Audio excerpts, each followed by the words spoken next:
4 minutes remaining.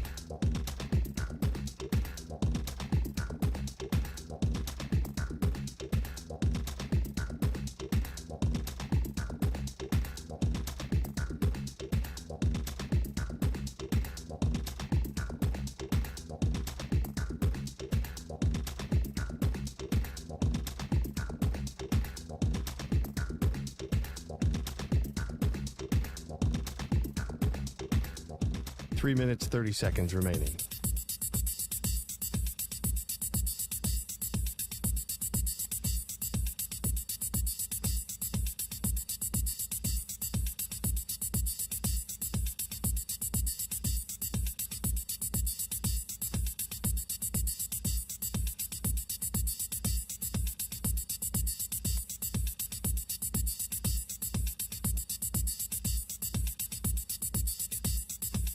Three minutes remaining.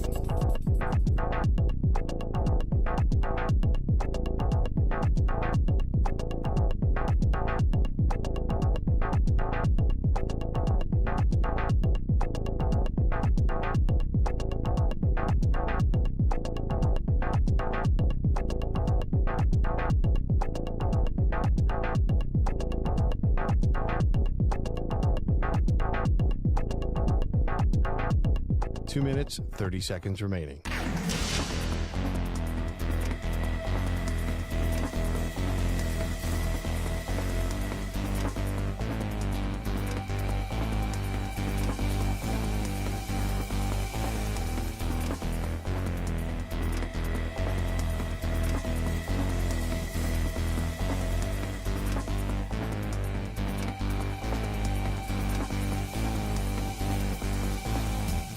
Two minutes remaining.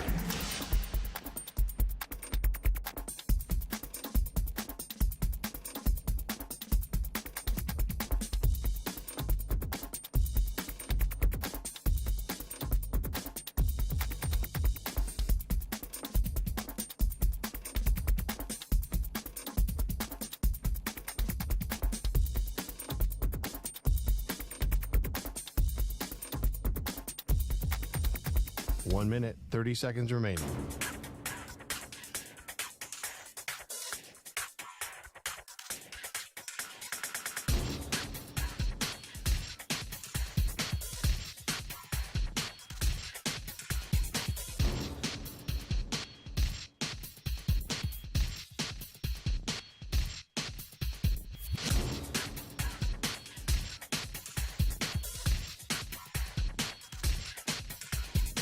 One minute remaining.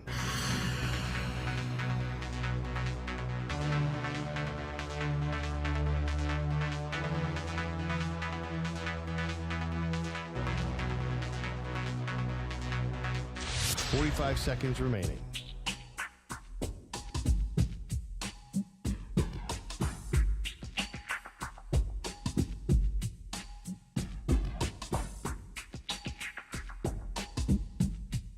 .30 seconds remaining.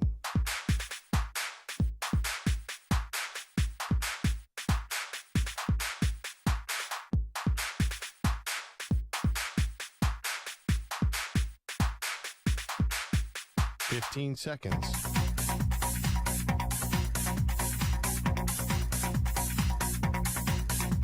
Break ends in 5 seconds.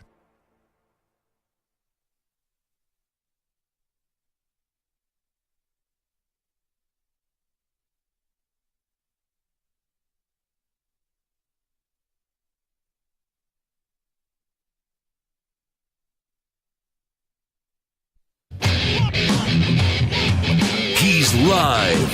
He's nationwide on CBS Sports Radio. This is the Zach Gelb Show.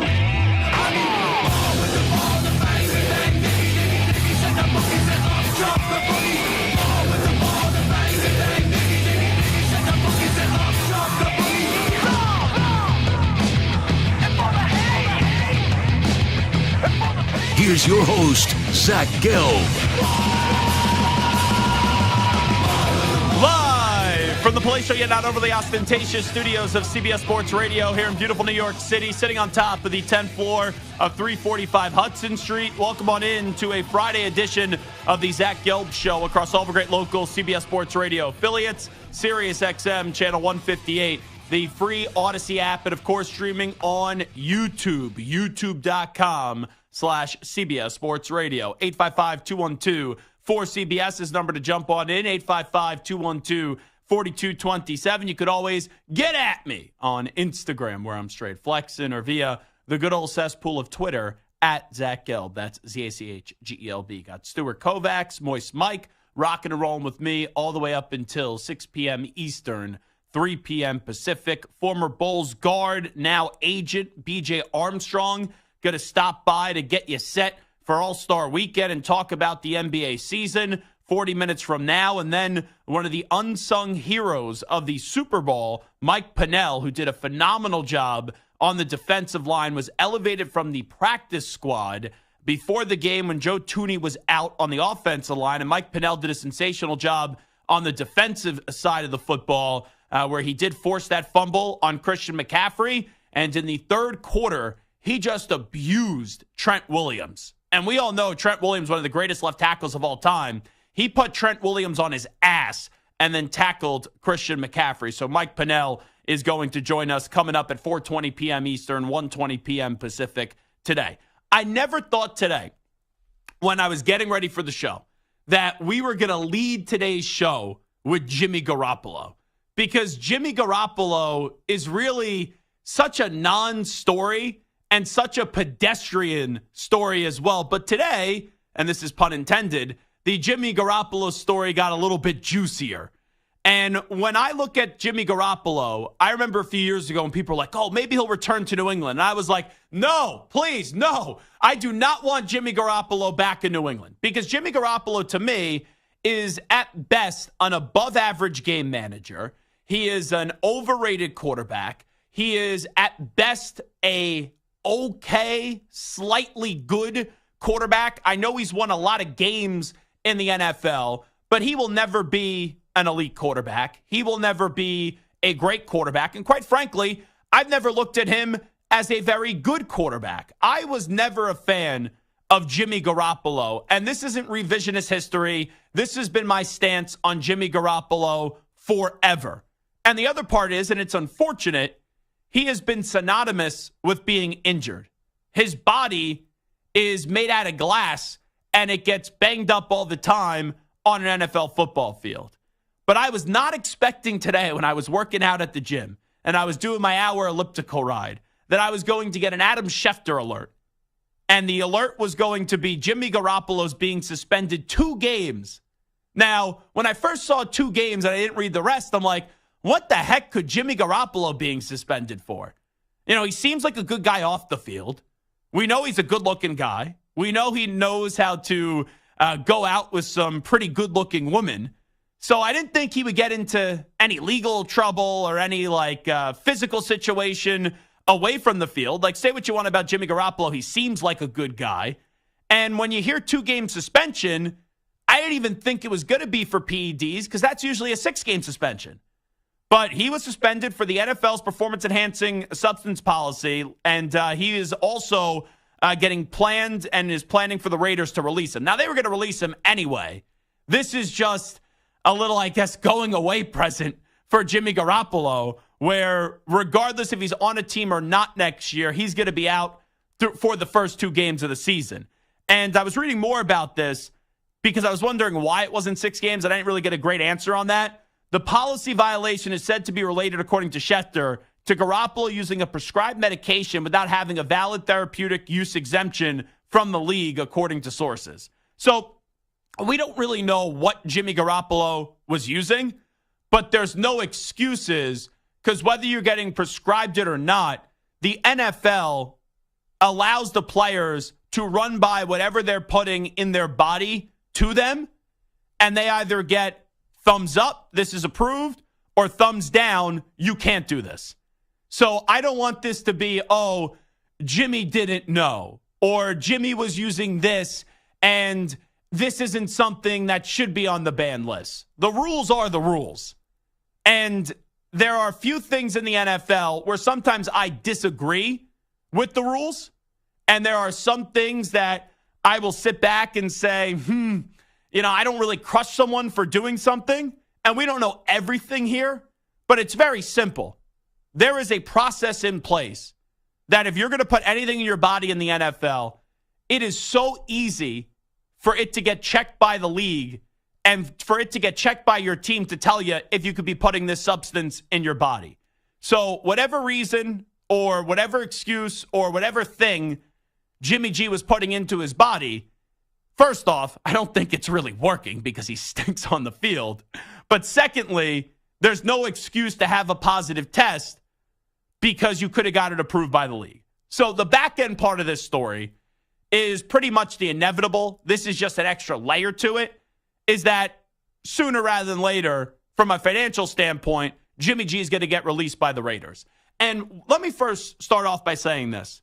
What a ridiculous deal it was by the Las Vegas Raiders to give Jimmy G a contract and give Jimmy G a multi-year deal. Because you got to remember where we were at last offseason. And once again, this was not revisionist history. This is what I said at the moment. I was more than fine with Josh McDaniels at the time saying, we need a new quarterback. Derek Carr has limitations. Derek Carr has been in the league so long, and Derek Carr is not a great quarterback.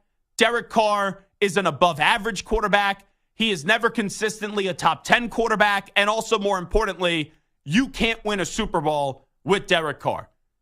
You can remove your disdain for Josh McDaniels, Raiders fans, and acknowledge the initial decision, even though Derek Carr was popular with the fan base, was a right idea and a right thought to try to go get someone else.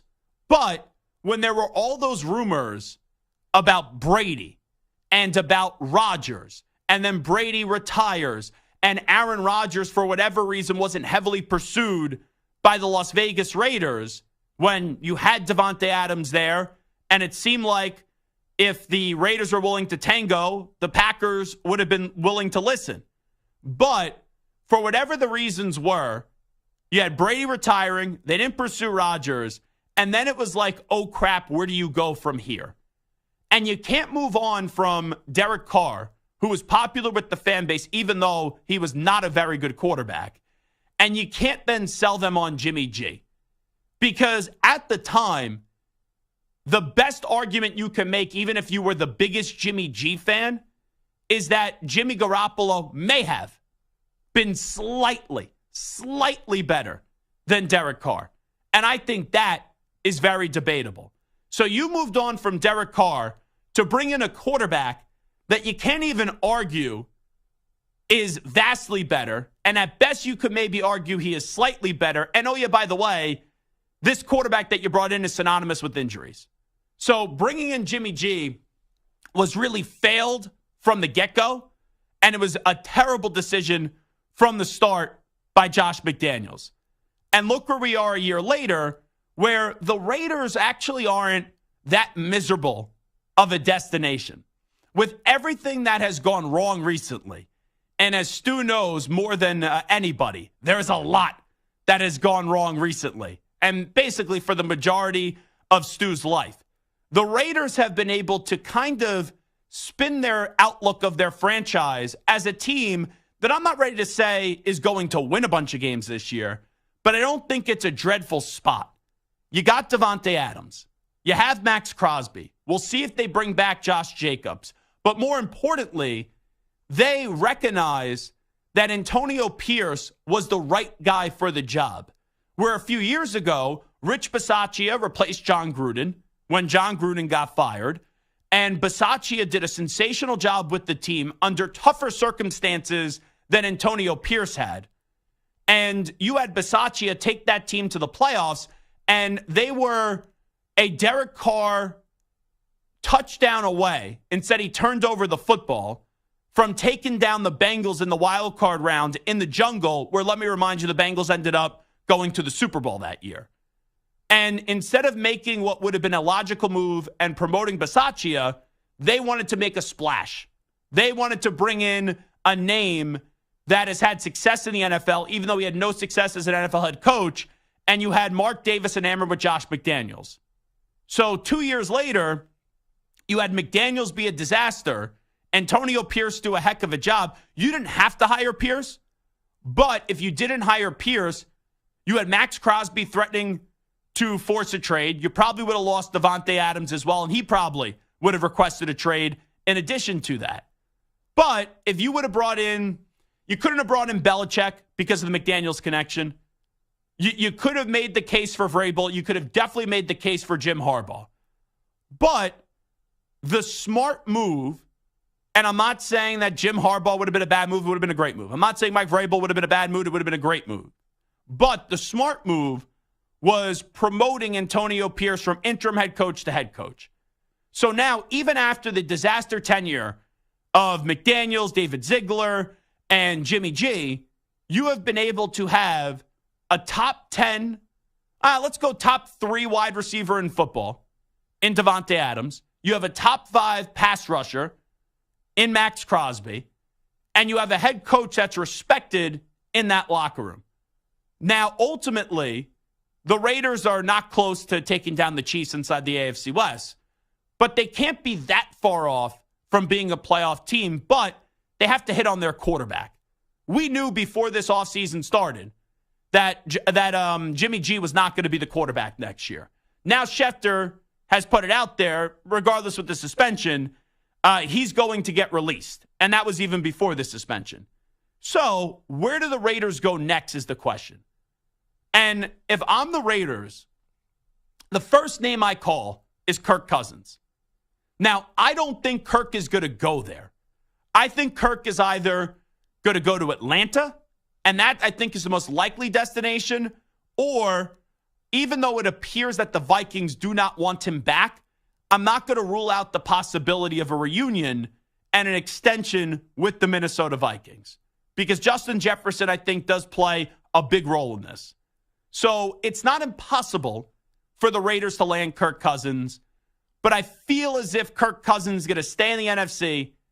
I do believe he'll wind up in Atlanta. And just talking to Arthur Blank at the Super Bowl, it seems like he wants to bring in a vet. It seems like Arthur Blank thinks his team is a quarterback away. So I believe the Falcons are going to make a big run at Kirk Cousins this offseason. But let's say the Falcons don't get him. Then maybe he goes back to Minnesota, or maybe he considers the Raiders. I don't think the Raiders are likely, but I would not say that it's out of the realm of possibilities.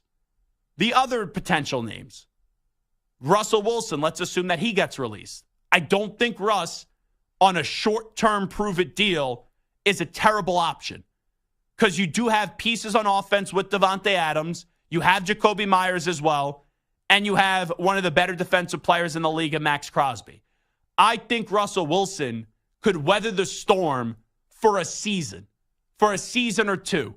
Russell Wilson, I don't think it would be a splashy move. I don't think it would be a popular move. But can he be competent? Can he improve that quarterback position? Absolutely. And the best way to describe Russell Wilson wherever he goes right now is a stopgap guy. And I think he can be a stopgap guy. Now, the other name I'm going to suggest is Justin Fields. And I'll give credit to my buddy Mike Danger, who does a show in Rochester, who he explained why Justin Fields isn't likely for the Raiders. Remember earlier in the season when Justin Fields was slamming the Bears coaching staff? Well, who was the OC for the Bears last year? Luke Getsy. Now, we all thought it was going to be Cliff Kingsbury being the OC for the Raiders, but then something happened, and he wound up with the Washington Commanders. So now Luke Getsy is the OC for the Raiders. We've seen coaches and players not get along in the past, and then them rekindle a relationship or learn how to work together somewhere else in the future. But I have a tough time thinking, even though I believe Fields would be a good move, that Fields is going to wind up with the Raiders, even if it costs them like a second-round pick or a third-round pick, whatever the cost is going to be for Justin Fields, because of how ugly that relationship was with Justin Fields and Luke Getsy going back to last year in Chicago. Now, here's another potential name. It's a guy that's on the roster. Maybe they don't do anything, and it's Aiden O'Connell. Now, I don't think that should be the guy, but Max Crosby joined us last week at the Super Bowl, and he kind of made the case for Aiden O'Connell. Aiden O'Connell, you got to, at the end of the day, like, he was our guy. He stepped in, he helped us win a lot of games, and there's growing pains. Being a rookie is hard enough, but being thrown in the middle of the season when everyone's starting to figure out who they are as teams, it makes it even more difficult. And the fact that he didn't blink, we go to play the Vikings, we score 0 points, he's getting murdered online, everybody. Turn around in 4 days, we go out there and set the record for most points scored. That's just a testament to not only him, but the guys in this locker room. So at the end of the day, they're going to have to fight that out. We're going to probably bring in 2 quarterbacks. Aiden, is going to have a chance to fight for that spot. Can he be a franchise quarterback in your opinion? I mean, nobody thought I would be where I'm at after my rookie year. Realistically, nobody expected me to be here. I believe in Aiden 100%. So there you go. Nice teammate, I would say, Max Crosby. That is what I hear in that response. He's a good teammate. Do I genuinely believe that Aiden O'Connell should be this team's starting quarterback next year? No. Do I genuinely believe that Aiden O'Connell will be a franchise quarterback in this league? No. But there's been a lot of players that have been doubted, that have been overlooked, and they ended up proving us wrong and making me shut up. So there's one more potential option. I'll get to that right now. And this is from Ian Rappaport. The Raiders have been in the market for a QB for 2024 with the potential move up in the draft and looking into the position in free agency. Moving on from Jimmy Garoppolo was always the plan. Now they can do it without paying his guaranteed money. So that report out there is potentially moving up in the draft. They're currently at 13. Antonio Pierce knows Jaden Daniels from his time at Arizona State. Maybe that's a move up. I don't think you're getting to 1 or 2 because I do believe the Bears are going to take Caleb Williams, and then I would think that the Commanders take a quarterback. Is it May or is it Daniels? Who knows? Probably right now we would lean with Drake May. Maybe the Patriots want to trade back at 3. I don't know if that's going to be the case. But let's just say if it's quarterback, 1, 2, 3, and the Raiders aren't able to trade up, with the 13th overall pick, do you want to take a Michael Penix Jr.? Do you want to take a J.J. McCarthy? Do you want to take a Bo Nix? I'm not so sure about that. Out of those 3, I would say you probably would want to take Michael Penix Jr., but you could run this risk, and if you fall in love with someone, you got to take the quarterback, but you could fall back because I don't think any of those guys should go with the 13th pick. Maybe you make a selection and use your second-round pick, assuming they have one, to trade back up into the first round and get one of those guys later on. So, Stu, since you are a Raiders fan here, I just want you to answer me this question. Realistic option. Out of all the potential realistic possibilities, what is your realistic starting option this year for the Raiders at the quarterback position? I think best case scenario would be trading up and getting a quarterback. And you think that's realistic? Somewhat realistic. Okay. I think it would probably cost a lot, but We've seen it before. We've seen it before. Second, I would say Russell Wilson on a short-term prove-it deal. Oh, you're in on Russ. I'm in on Russ. I would have... Mr. Unlimited. I would have been in on Justin Fields, but again, the coordinator, the Luke Getsy hire is a problem, so I don't think that's realistic now. Yeah, I would have probably said Fields would have been right at the top of the list, but then you remember the whole Luke Getsy connection and how bad that relationship was. It's like, you probably don't want to do that. All right. And then third, I would not move where they are in the draft. I would maybe trade up from later and try to get like maybe a Knicks or someone late first, early second, something like that. Okay. Can you be unrealistic here? Yeah, sure. Can you put your Raider cap on, your Raider sweatshirt on? Not small font, yes, Raider not Stu the little sweatshirt. One. Yes. We want the big font Raider Stu sweatshirt. Give me your unrealistic option. You could say whatever you want right now. Oh, wow. I mean, I feel like Kirk Cousins is not... I don't think Cousins is coming. So I feel like that's unrealistic, and that's kind of someone who I would really like. Mahomes? Yeah, I mean, if you want me to say Joe Burrow, Mahomes, Josh Allen, yeah, sure. Get Brady out of retirement, something like that. But, I mean, look, I guess unrealistic would be somehow convincing the Bears to trade the first pick and getting Caleb Williams. That would obviously be like a dream. You'd be doing somersaults in the streets. I'd be elated if they got Caleb Williams, but would you give up 3 future first-round picks for the Raiders to move up to 1 to get Caleb Williams? Because that's probably, from 13 to 1, that's probably what it's going to cost you. I'd say I would, but knowing the Raiders, those future picks would be top 5 picks, so it'd probably be a bad idea. Knowing the Raiders, Caleb Williams will blow out his leg for the first day walking into the facility, not even playing, and then his career would be over. I mean, I got an idea. If you're going to put on the Raiders hat and just go like full on, black hole color glasses and just like, what is the ideal pick delirious. I mean, he's basically going to be an owner of the team. It hasn't been a signed deal. Here we go. You might as well go Tom Brady, bring him out of retirement and say, hey, until they sign him as an owner, let him play. I know I asked for unrealistic answers. Also, we have heard nothing about the Brady ownership thing. That has never become final yet. There has never been any more details that have come out about that. But I remember reading about this, and I'm going to use logic here when I ask you guys to be unrealistic. So, yes, hypocrite of the day, Zach Gelb, right here on the Zach Gelb Show on CBS Sports Radio. The other owners wouldn't approve Brady to play and also be an owner of the team. They just wouldn't. I'm just saying, they haven't signed the deal, so until he signs, he can play wherever the hell he wants to. And imagine Brady in the same division as Mahomes. Brady basically saying to Mahomes, I already showed you a lesson when I was 40-something years old. Now I'm getting even older, and I'm still going to kick your ass. I'd actually be in for a Brady return. But Brady's not coming back. He's going to be in the Fox broadcast booth. If he passed on the Niners this offseason, he ain't coming back to quarterback the Las Vegas Raiders, I'll tell you that. Who should be quarterbacking the Raiders next year? 855-212-4CBS, 855-212-4227. It is the Zach Gelb Show on CBS Sports Radio. You're in a 5-minute break.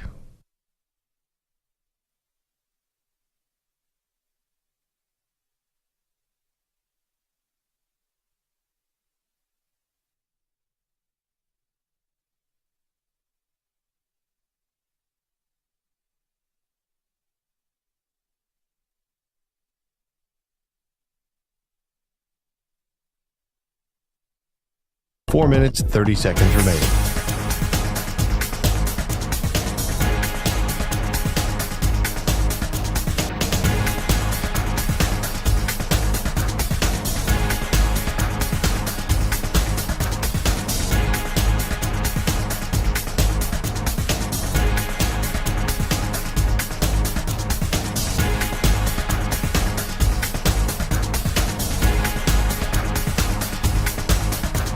Four minutes remaining.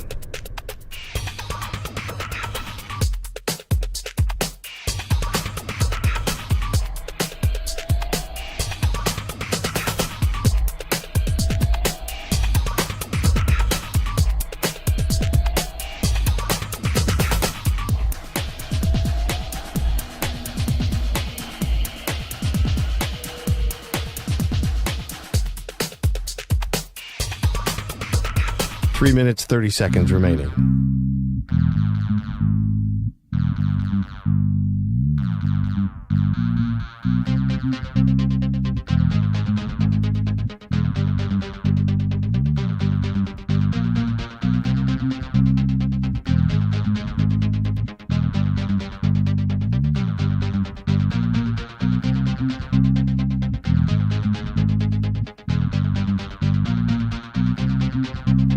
Three minutes remaining.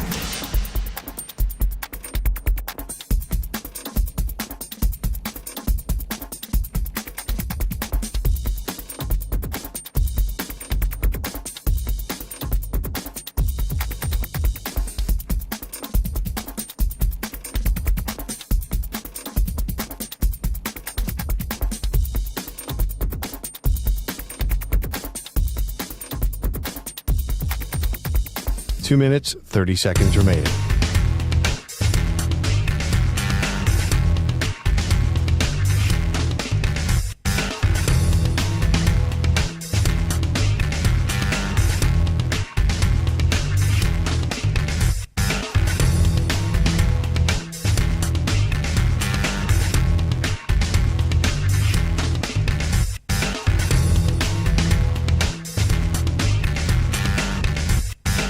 Two minutes remaining.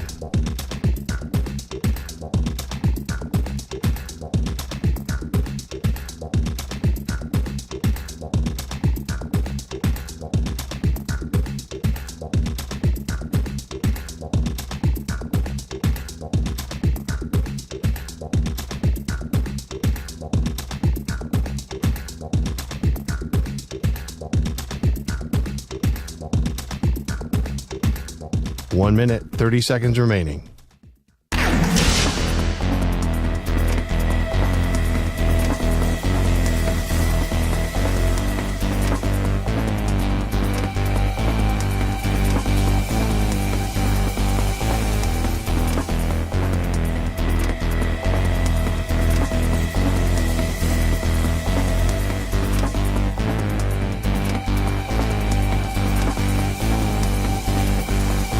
1 minute remaining.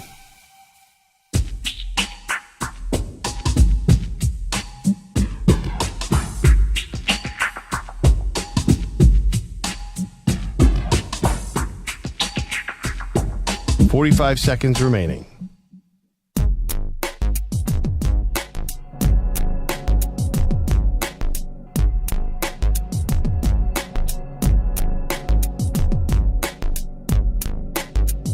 .30 seconds remaining.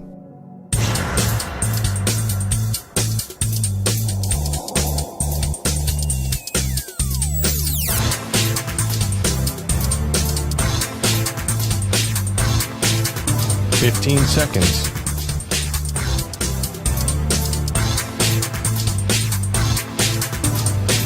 Break ends in 5 seconds.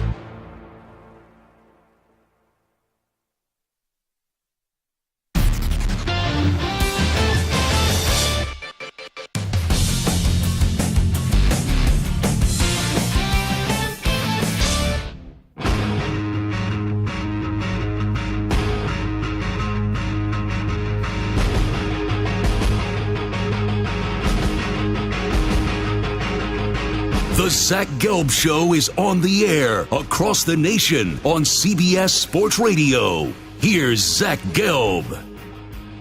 All right, it is the Zach Gelb Show on CBS Sports Radio. BJ Armstrong going to join us coming up in about 10 to 15 minutes from now. I saw Dan Graziano earlier this morning was on Get Up, and I don't know if he was like joking or if he was being serious.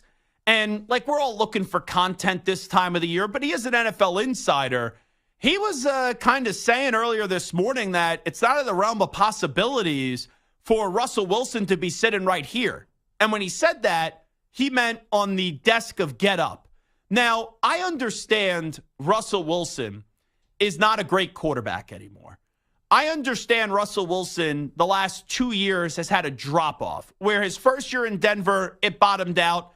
The second year, he wasn't bad. He was a solid quarterback. However, the relationship between him and Sean Payton was very toxic. And it made me question it multiple times throughout the year. Why the heck did Sean even take this job knowing that he was never going to get along with Russell Wilson, and he probably would have been better suited waiting a year and then kind of taking another year off, back-to-back years off, and then getting back into the game. It felt like that this relationship with the Broncos was a rushed decision by Sean Payton, and I go back to why he left the Saints.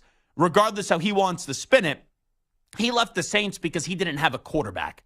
So why would you go somewhere where the guy that you had, you weren't really even sold on with how quickly you gave up that relationship? Why would you go there and go from one team that didn't have a quarterback to Fox, where you were doing a good job, and then you come back and go to a team that doesn't have a quarterback? We're all along, we know the job that he wanted. He wanted the Chargers job a year ago. He wanted to work with Justin Herbert. He basically told everyone behind the scenes that would listen that he wanted that Chargers job, and he used his Fox platform, even though he didn't directly say it, but just to give effusive praise of Justin Herbert and the Chargers. And they had an opportunity, the Chargers, where they could have hired Sean and fired Brandon Staley a year ago. They were cheap. They elected not to do so. And then a year later, Brandon Staley bottomed out, and now they have Jim Harbaugh. And I can't say that the Chargers ended up not having that work out, where, yes, it was a waste of everyone's time last year with Brandon Staley, but ultimately you get a great coach in Jim Harbaugh that knows what it takes to win in the NFL, and obviously was a sensational coach in college football. So the Chargers appeared to have made it work, but with Sean, he hasn't made it work. And I don't believe we're going to look back at his tenure anytime soon in Denver and be like, wow, Sean's getting this thing moving in the right direction. Because I don't know what they're going to do this offseason. They got a lot of work to do. They need to get more talent in.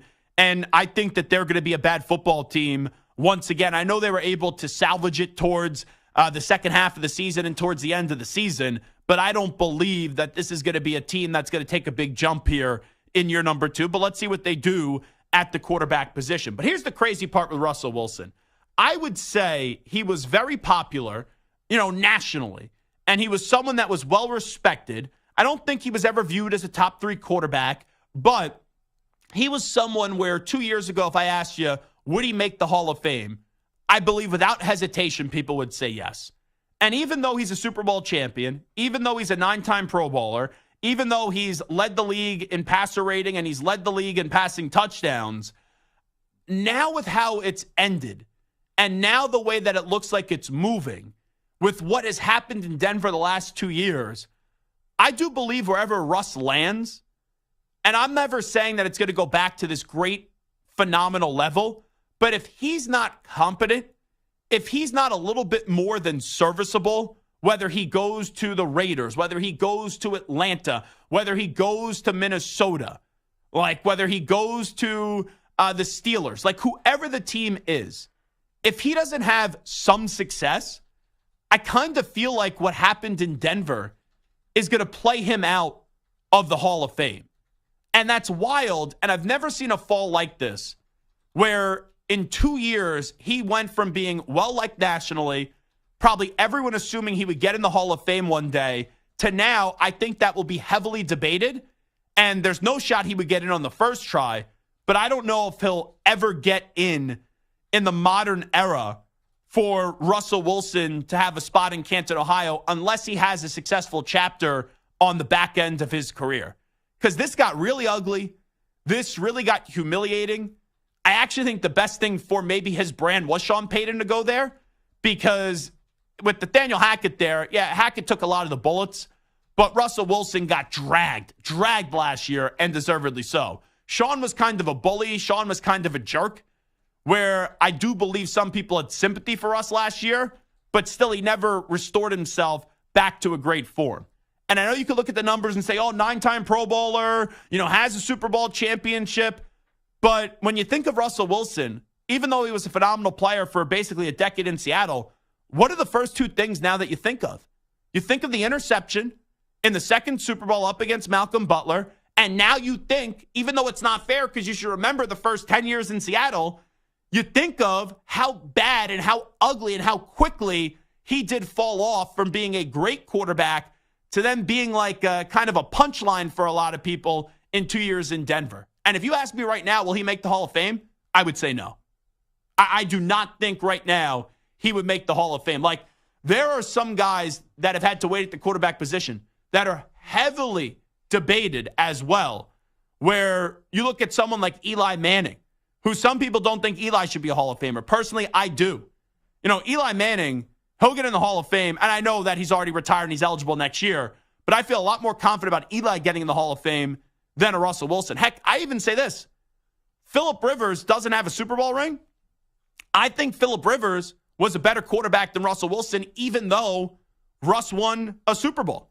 I would put Phillip Rivers in the Hall of Fame before I would put Russell Wilson. I think it's going to be an uphill battle and a very tough climb unless he has some success in the next 2 or 3 years for Russ to make the Hall of Fame now. I mean, it's hard to say that for me. I see the 9-time Pro Bowl.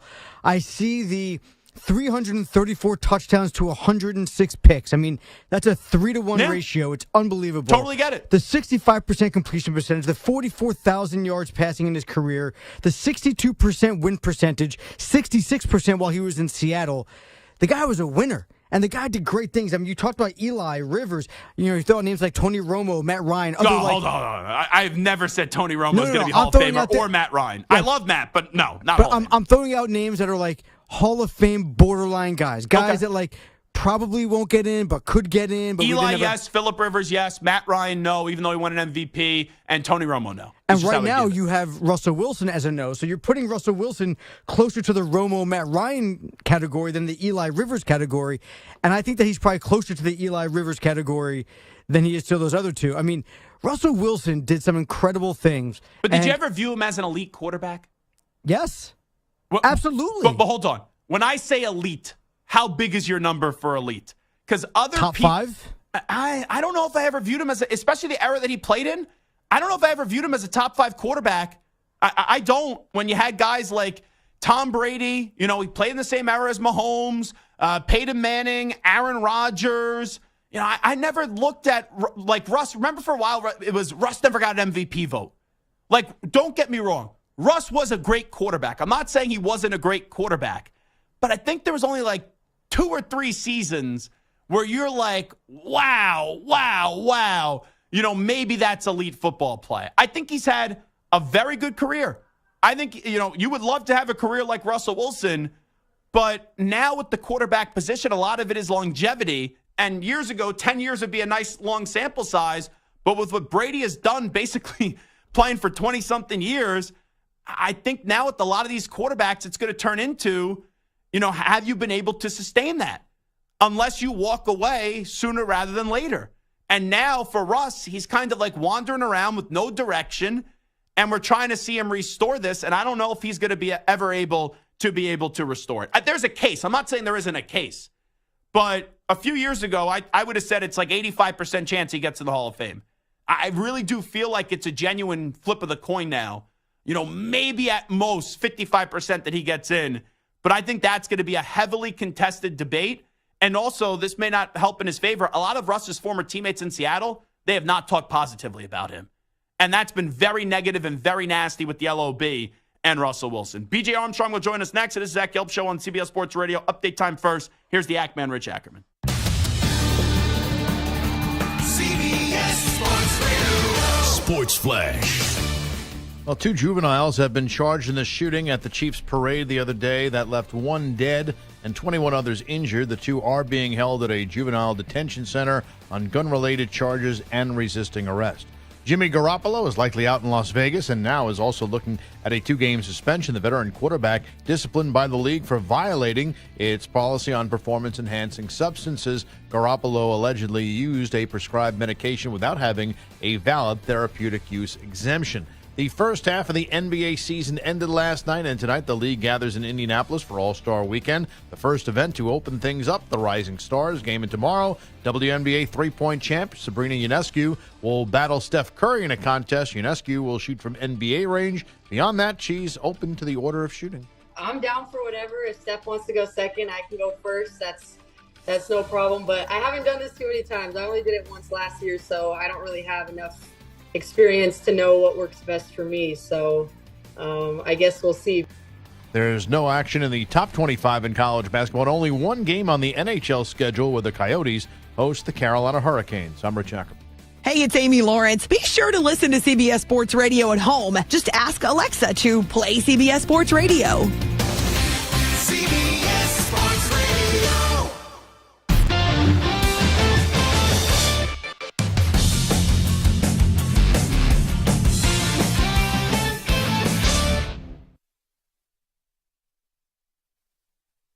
You're in a 5-minute break.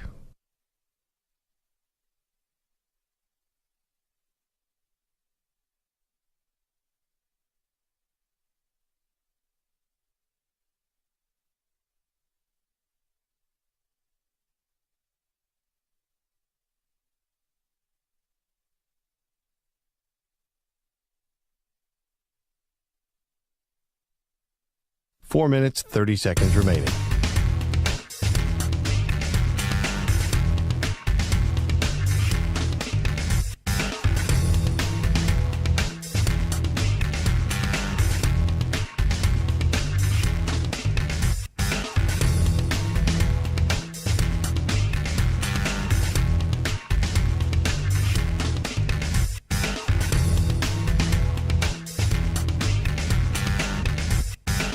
Four minutes remaining.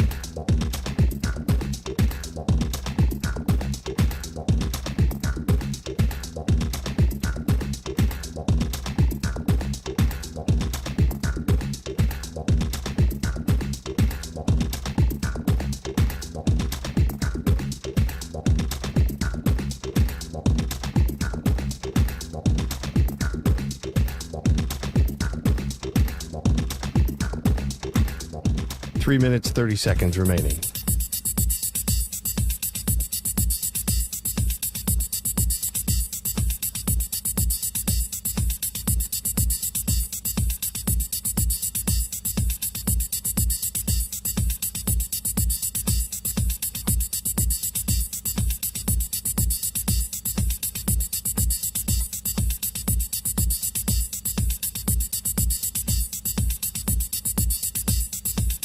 3 minutes remaining.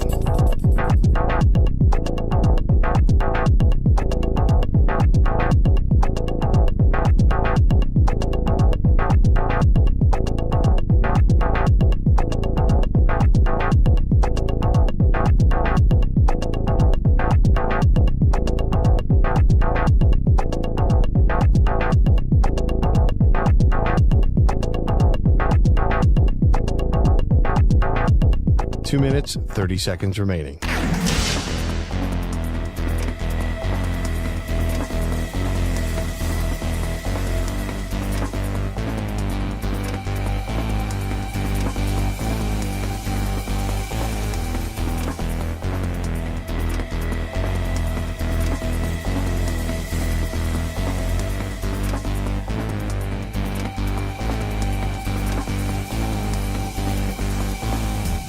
Two minutes remaining.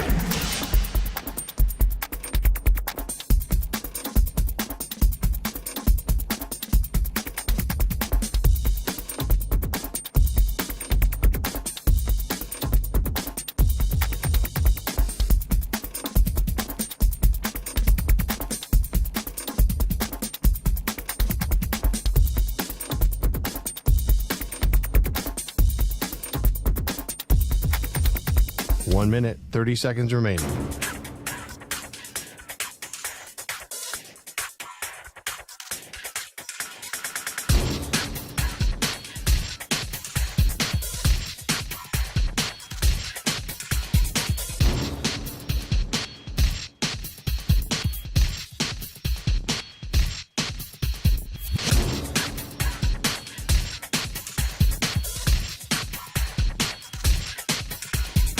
One minute remaining.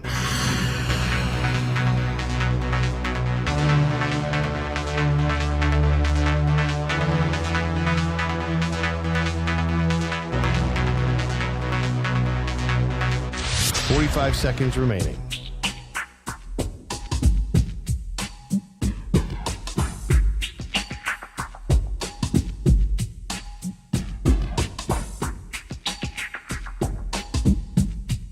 Thirty seconds remaining.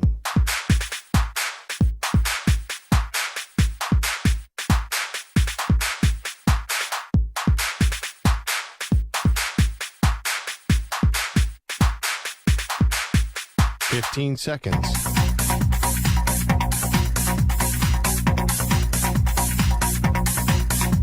Break ends in 5 seconds.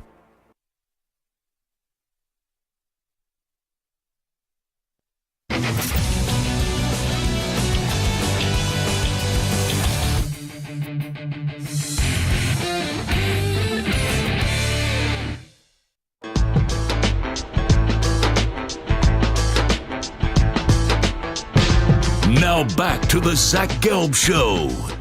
All righty, Zach Gelb Show, CBS Sports Radio. Panini is the title partner of the 2024 NBA Rising Stars, and fans can check out exclusive content featuring Panini Rising Stars participants on social media via the hashtag Panini Rising Stars. Panini is the exclusive trading card partner of the NBA. You can get Panini NBA trading cards at Walmart, Target, and hobby stores nationwide, and you could also start collecting your favorite NBA players as digital collectibles on the Panini America platform at PaniniAmerica.net. And now joining us on behalf of Panini is a three-time NBA champion, and that, of course, is BJ Armstrong, kind enough to join us on the Zach Gelb Show on CBS Sports Radio. BJ, always appreciate the time. Thanks so much for doing this, and happy All-Star Weekend to you.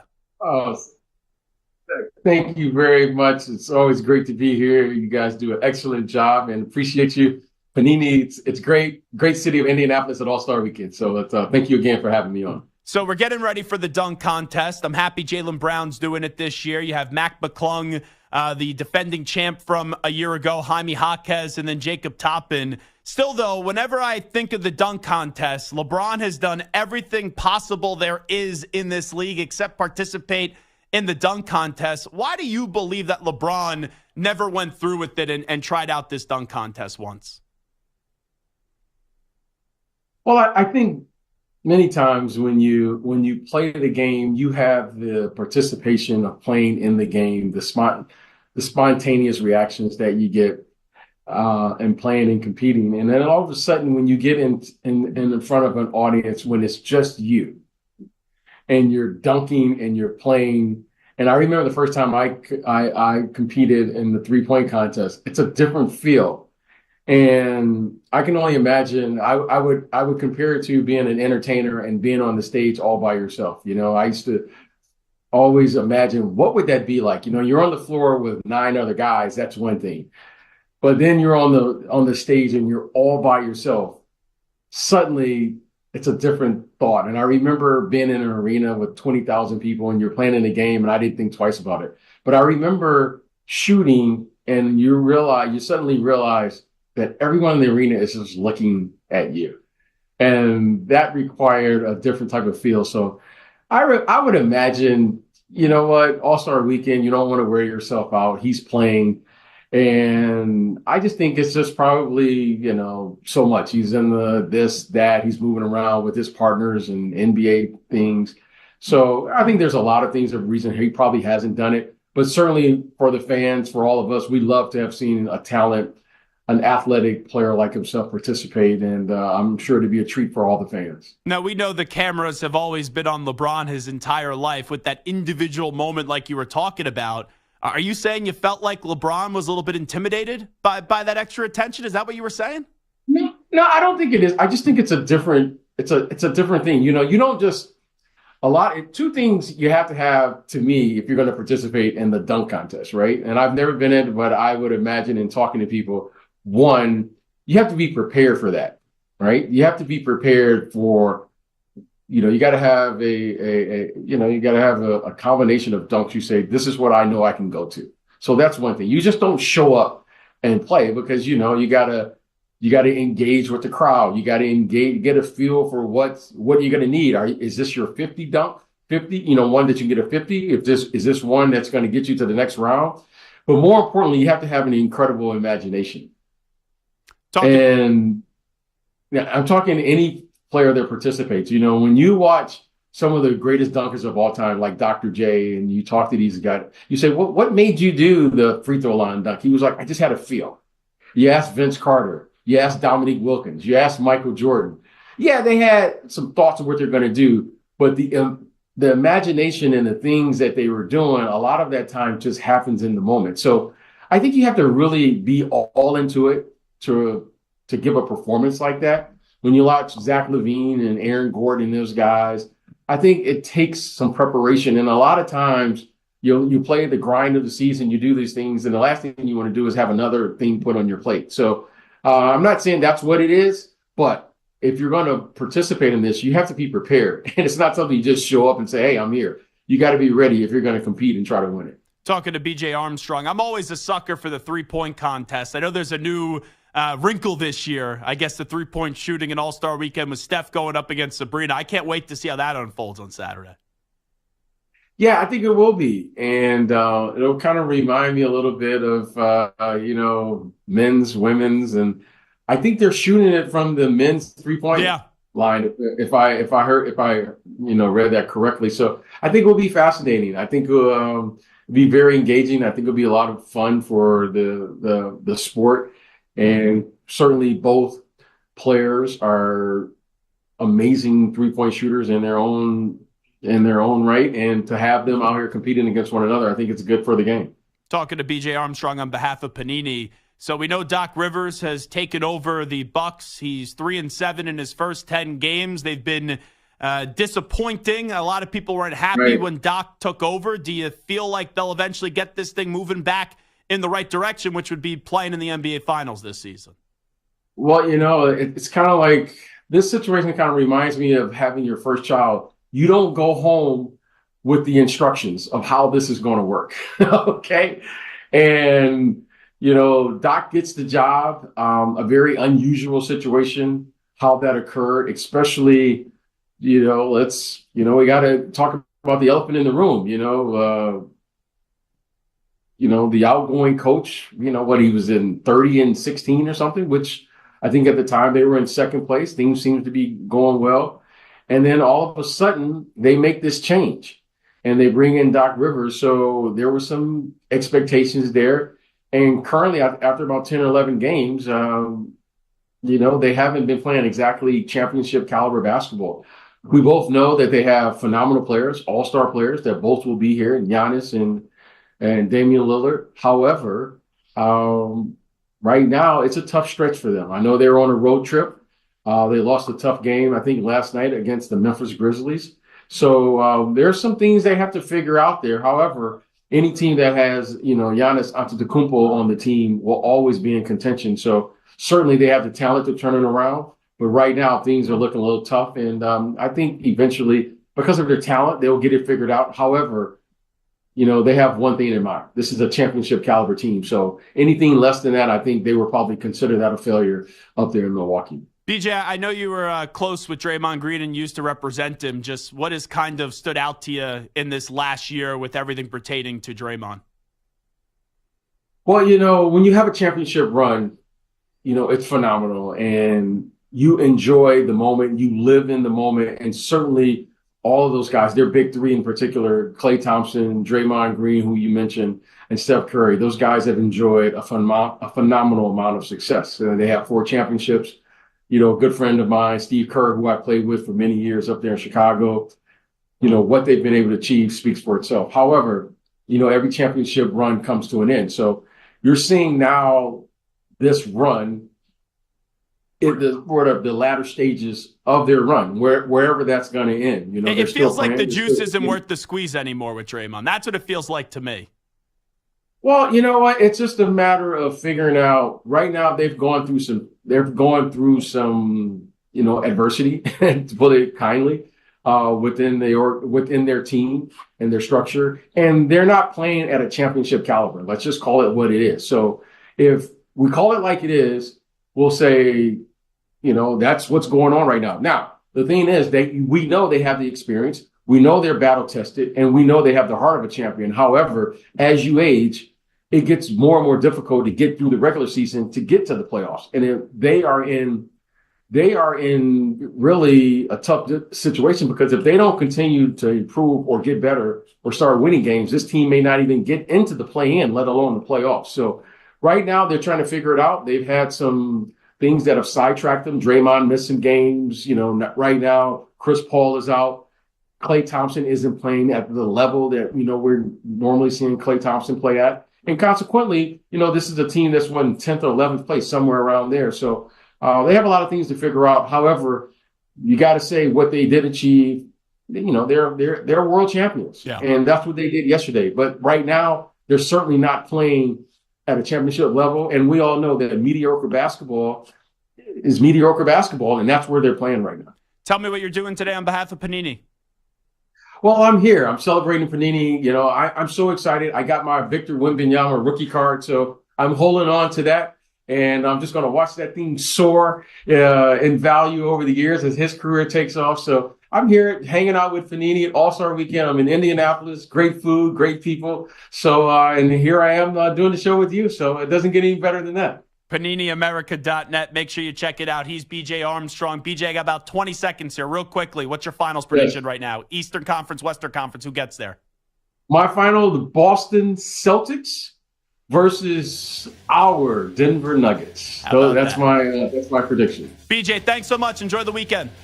Thank you for having me on. Appreciate it. You got it. There he is, BJ Armstrong, joining us on the Zach Gelb Show on CBS Sports Radio. We'll talk more about the slam dunk contest on the other side. Also, I have a wide receiver that the Kansas City Chiefs should pursue. We'll get to that next, and Mike Pennel from the Chiefs will join us 25 minutes from now.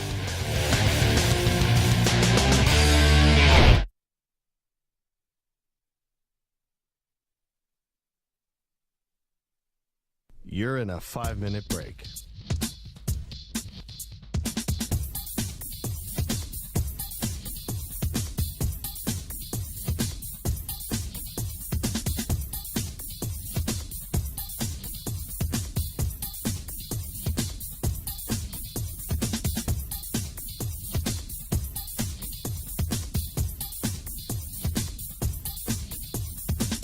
Four minutes, 30 seconds remaining.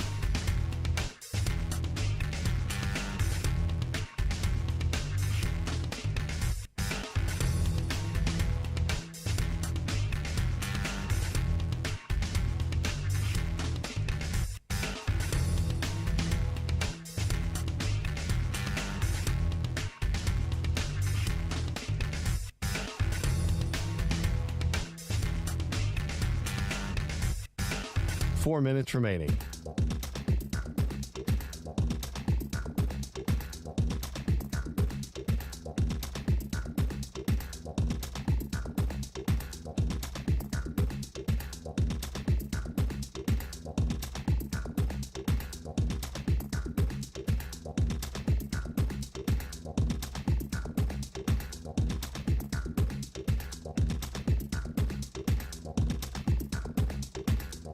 Three minutes, 30 seconds remaining.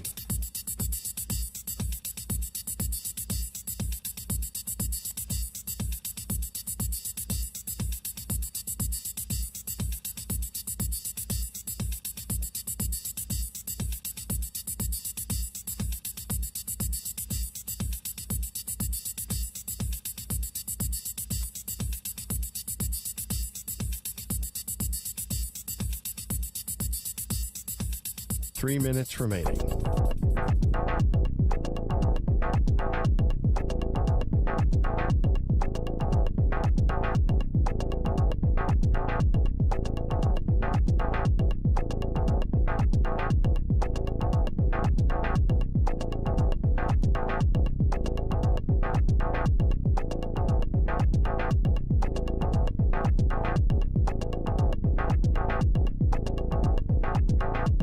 Two minutes, 30 seconds remaining.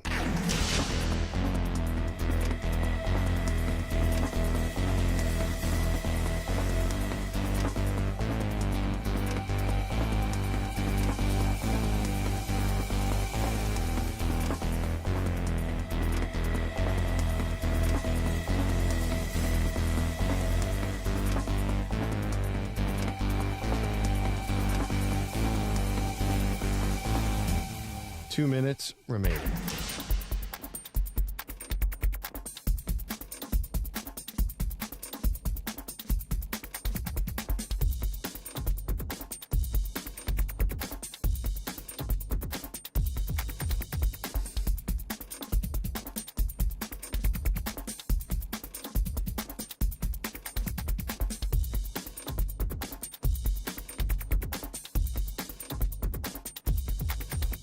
One minute, 30 seconds remaining.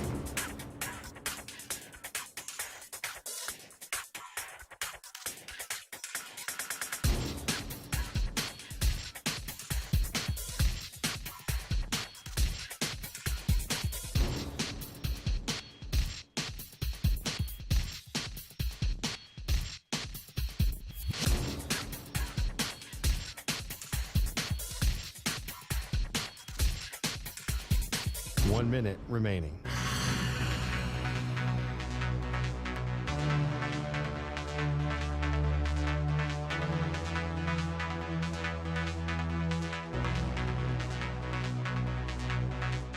Forty-five seconds remaining.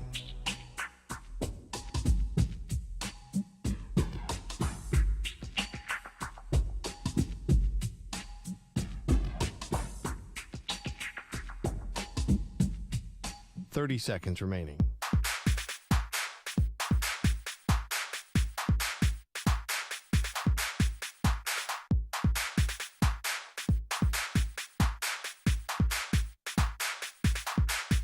Fifteen seconds.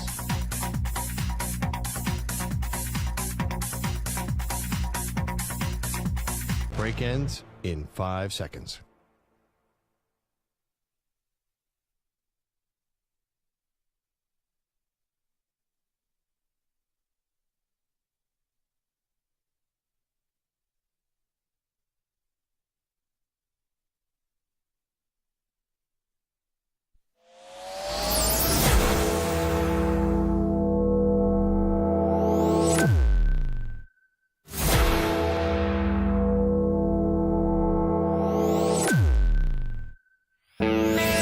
He's live. He's nationwide on CBS Sports Radio. This is the Zach Gelb Show. Hour 2 of our radio program. What's happening? Welcome aboard. It is a Friday, the Zach Gelb Show on CBS Sports Radio. And it's time to Ask the Pros, where you, the listener, gets to ask us a question. It's brought to you by our good friends at O'Reilly Auto Parts. Simply tweet your question at CBS Sports Radio or at Zach Gelb using the hashtag Ask the Pros. Be listening later in the show. We might answer your question. You can thank O'Reilly Auto Parts For all your car care needs, get guaranteed low prices and excellent customer service from the professional parts people at O'Reilly Auto Parts. O'Reilly Auto Parts. I was at the New York Rangers Montreal Canadiens game last night, and there was a lot of goals in that contest. The Rangers did win. I think the final score was like 7-4. But the reason I was there last night, not only am I a big Ranger fan and a big hockey fan, but on my birthday on August 9th, I got a very nice tweet from a listener wishing me a happy birthday.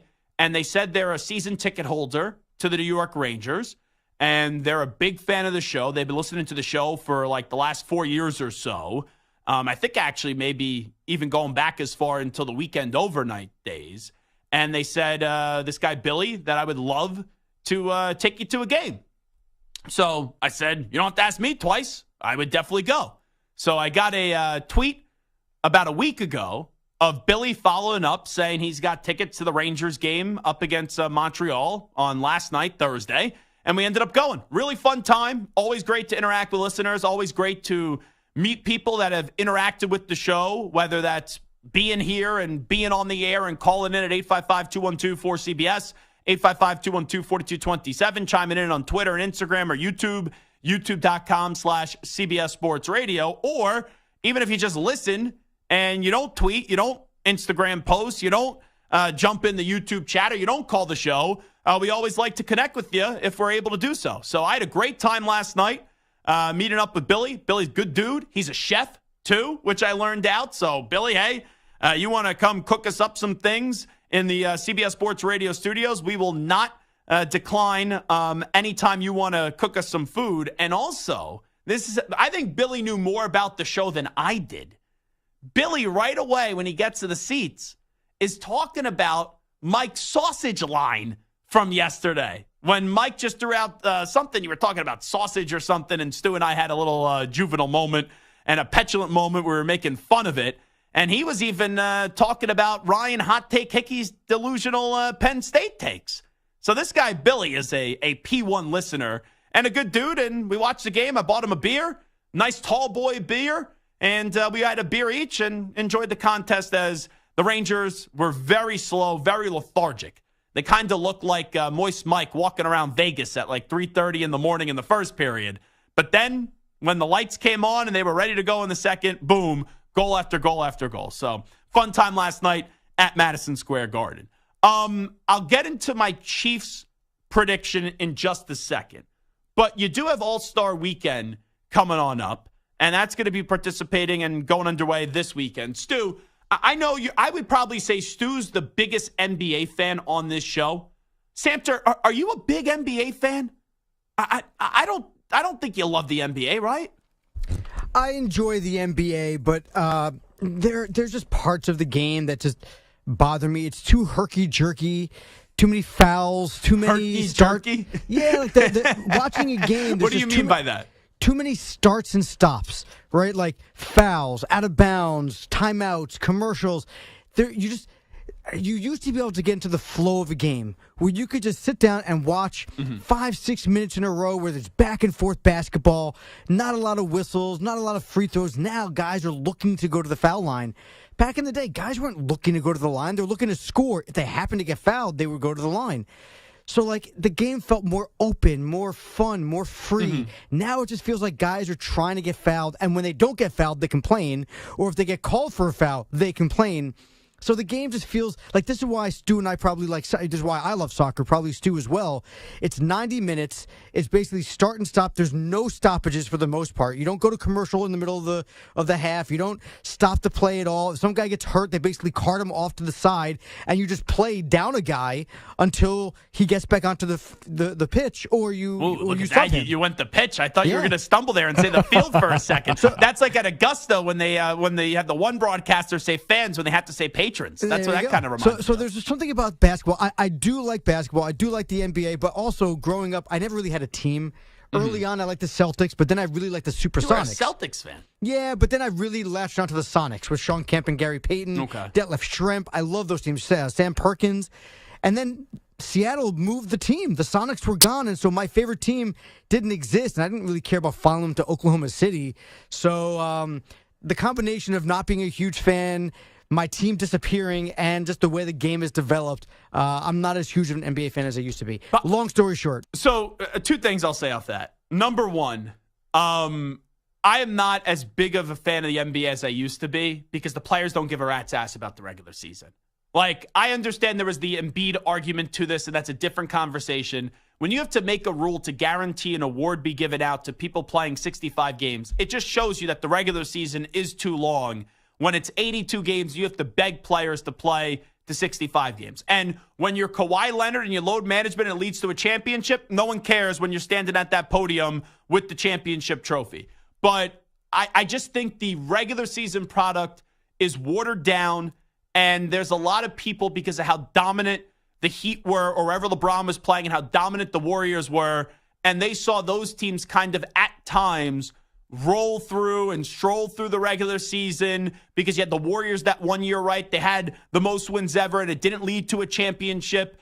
You knew for a while that it was going to be LeBron against the Warriors in the finals. And when that happened, and even the Miami Heat to some extent too the last few years, they know they could dog the regular season and their best will still be enough to get to a championship regardless of where the seed is. But then there's some teams that aren't that good enough, and they take that approach, and it just makes the regular season product just very vanilla, very blah. So that's my biggest problem with the NBA. But to the second point that you said, where you didn't intentionally do this, where you brought up the Seattle Supersonics, did you see this whole exchange with Carmelo Anthony? Carmelo Anthony was on a podcast, and he revealed that his first conversation with George Karl in Denver, when George Karl got there, George Karl walked right up to him, less than 24 hours, 48 hours since getting the job, and he said, "You're overrated. You're not as good as what people say you are." I was watching this. It was a crazy 2-minute clip of Carmelo Anthony being on some podcast. So that's another story for another day. But getting back to what I wanted to talk about. NBA All-Star Weekend. And I'm not a big fan of All-Star Weekends. I think hockey's done a good job with theirs. The Pro Bowl is, a flag football game right now, and you don't even need to win the actual game to win the overall Pro Bowl, if that makes any sense, because there's other things throughout that weekend. Major League Baseball All-Star Game used to be the best, but now, everyone gets in. It's kind of watered down as well. There's still something about All-Star Weekend in the NBA where I think it's the best one. I'm a sucker for the three-point contest, and even though the dunk contest always doesn't deliver, I'm always intrigued by the dunk contest. Now, the actual game, it's funny. I say NBA All-Star Weekend is the best. I don't care about the actual game. But the Saturday night, to me, is what really makes or breaks All-Star Weekend. So, Stu, since you're kind of like the NBA enthusiast on this show, where are you at with NBA All-Star Weekend? I'm not telling you I'm jumping up and down like a fat kid in a candy store for this weekend, but there's still a little part of me where I go back to my childhood and I remember seeing all those three-point contests and all the dunk contests, and I still get a little bit excited for NBA All-Star Weekend. For sure. I think it's kind of like what you said. It's the game isn't that good to me. The Saturday night stuff is a lot better than the Sunday afternoon night stuff. I think baseball has the best All-Star game still, but after that, I'd put the NBA right behind that. Typically, I'll watch, pretty much every year, I'll try to watch the NBA Saturday night stuff. Yeah, and here's the other part, too. You need more stars in NBA All-Star Weekend for the dunk contest. The fact that I'm oohing and eyeing over Jaylen Brown, who's number 2 on the Celtics, but is a really good player. The fact that that's the marquee name for the slam dunk contest shows you the problem with the slam dunk contest. Mac McClung, good story last year, defending champ, deserves a spot. I like the youngster Jaime Jaquez via UCLA with the Miami Heat. That's fine. Jacob Toppin, I know he's been in it before, but he's bouncing back and forth from the G League and the NBA.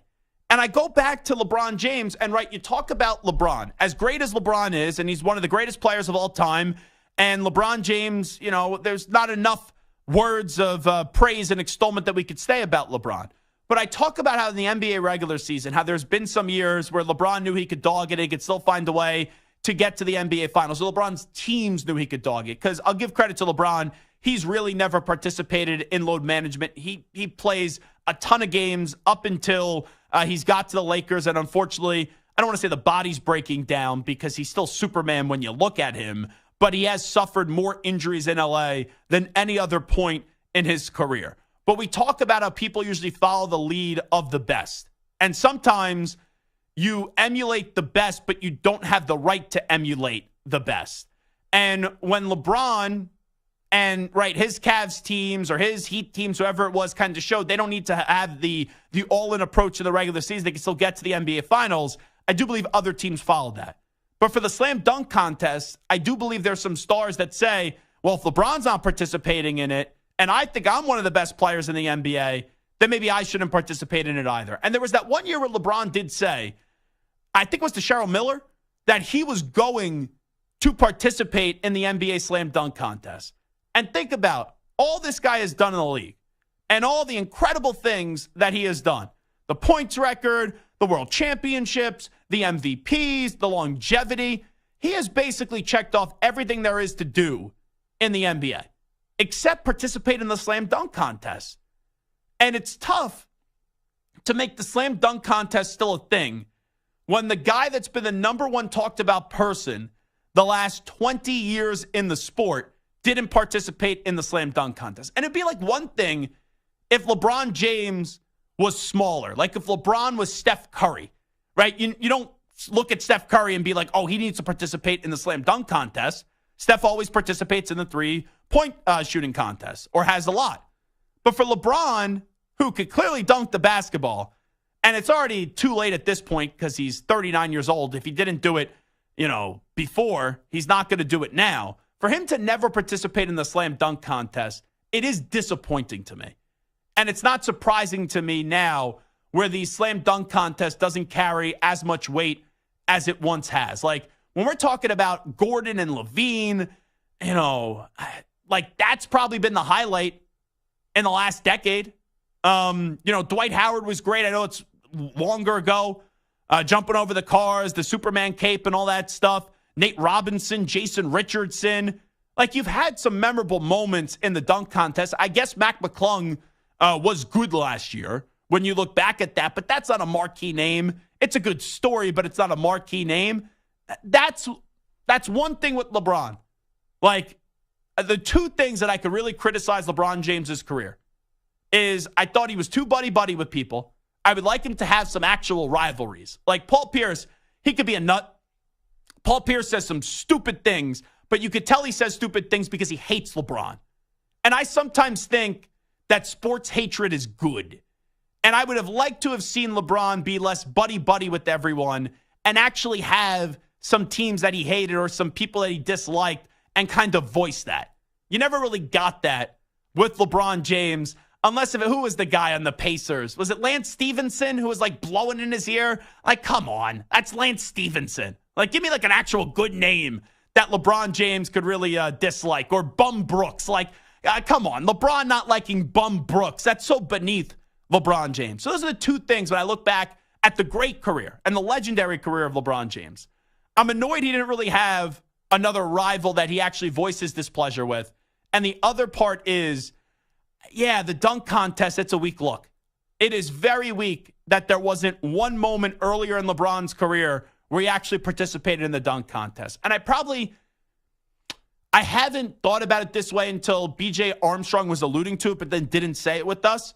I wonder if that singular moment where now social media, everyone is following you and putting a camera in your face, if LeBron was maybe afraid of either getting hurt or he's afraid of just failing on the big stage. And you don't think about that because LeBron has been followed with the camera his entire life, but it is disappointing that LeBron has never participated in the slam dunk contest. All righty, we got to get to a world champion on the other side. He was one of the unsung heroes of Super Bowl 58. It's a phenomenal story. Defensive lineman from the Kansas City. How about those Chiefs? Mike Pennel will join us on the Zach Gelb Show in 5 minutes. You're in a 5-minute break.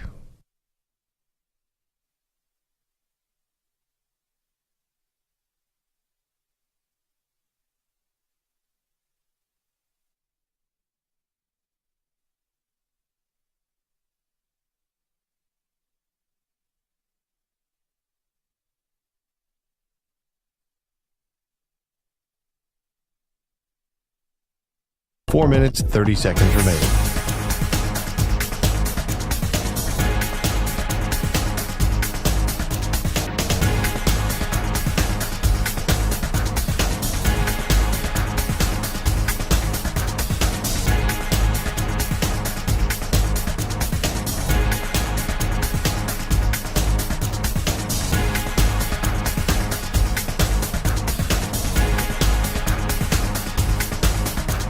Four minutes remaining.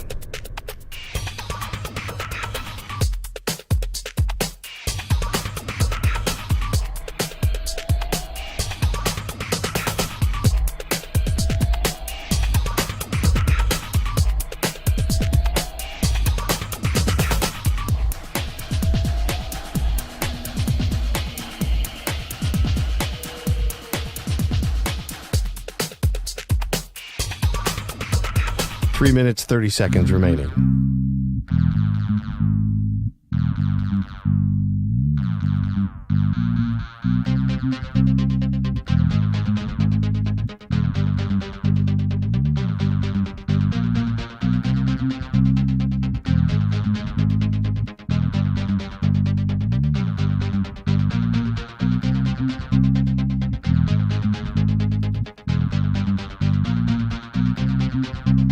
Three minutes remaining.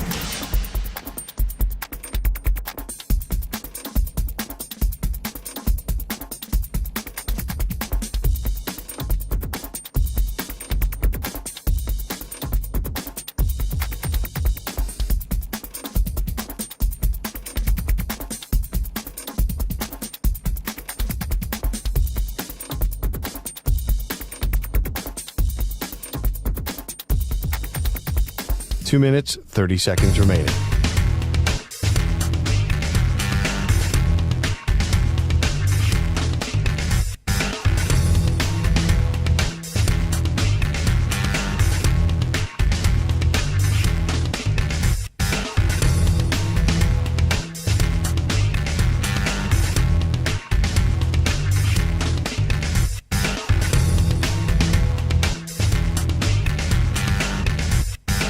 Two minutes remaining.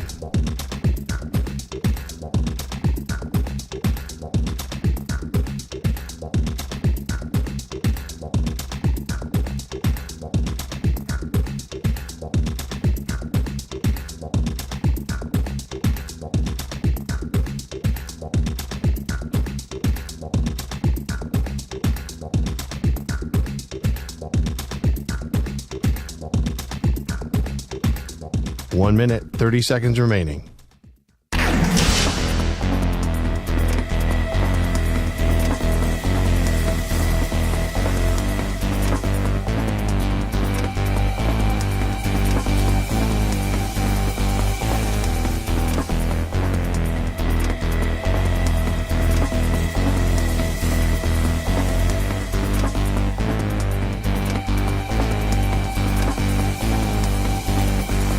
One minute remaining.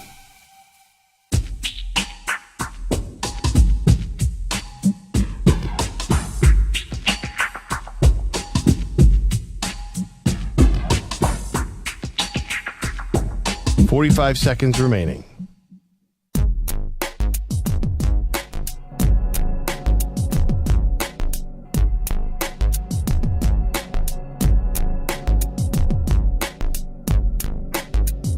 Thirty seconds remaining.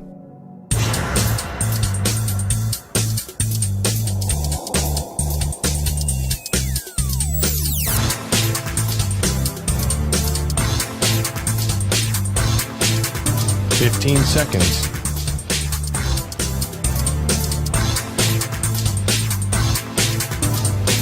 Break ends in 5 seconds.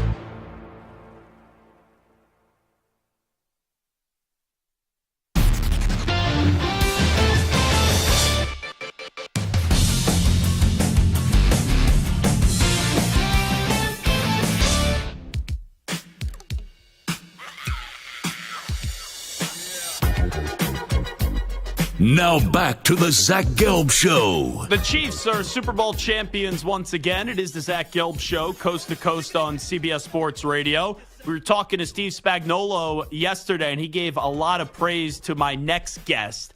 And a lot of people are calling my next guest the unsung hero of the Super Bowl. And that is Mike Pennel, who's kind enough to join us right now. He was sensational for the Chiefs in Super Bowl 58 and Pro Football Focus. I saw they rated him the highest graded interior defensive lineman in the Super Bowl. So first off, Mike, appreciate the time. Thanks so much for doing this, and congratulations. Thank you so much. Thank you for having me. So I love your story. I know that you won a Super Bowl previously with Kansas City. You've bounced around the NFL. In October, you landed back in Kansas City.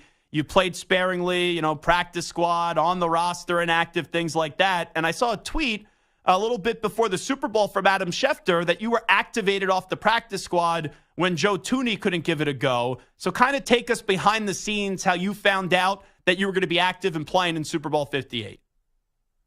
During the entire playoffs, I was, up and down during and having communication with the coaching staff. So the game plan was always for me to play during the playoffs.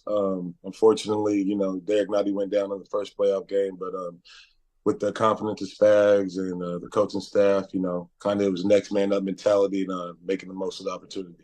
So you definitely made the most of your opportunity. We all know the way that people have been talking about you since the Super Bowl on Sunday. How do you kind of look back at your performance in the big game? To be honest with you, I haven't watched the film. I've been seeing a lot of clips out there and everything like that, but I kind of let the coaches tell me what's good and what's bad about the game, and everybody said I had a pretty good game, but I still haven't watched the game. I'm still in the mode of, I'm up in the clouds right now about winning the second ring, And with the guys that we did it with, it really was historic. So I'm just enjoying that right now. Well, one of my favorite plays was in the third quarter, and I didn't realize it in the moment. I was at the stadium, and you kind of get caught up in the game, and then you go back and you watch things and you see things. But there's a viral clip now in the third quarter. We all know how great Trent Williams is. You put him on his ass, and then you tackle Christian McCaffrey. That was some play that you made.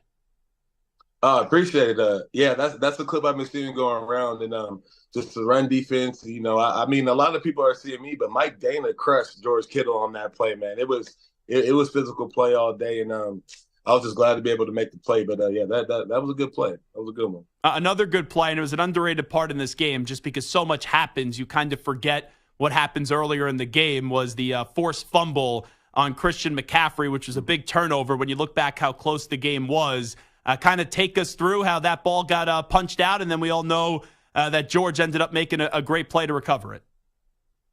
Yeah. Shout out to Spags. We work this stuff all the time, Kansas City and Coach Reed, Spags. They're real true professionals. So all these scenarios, we work through all of them in practice. Spags had each one of the D linemen scooping up and grabbing fumbles, and we're doing that every week. So it's really just being prepared for the moment, and we always are.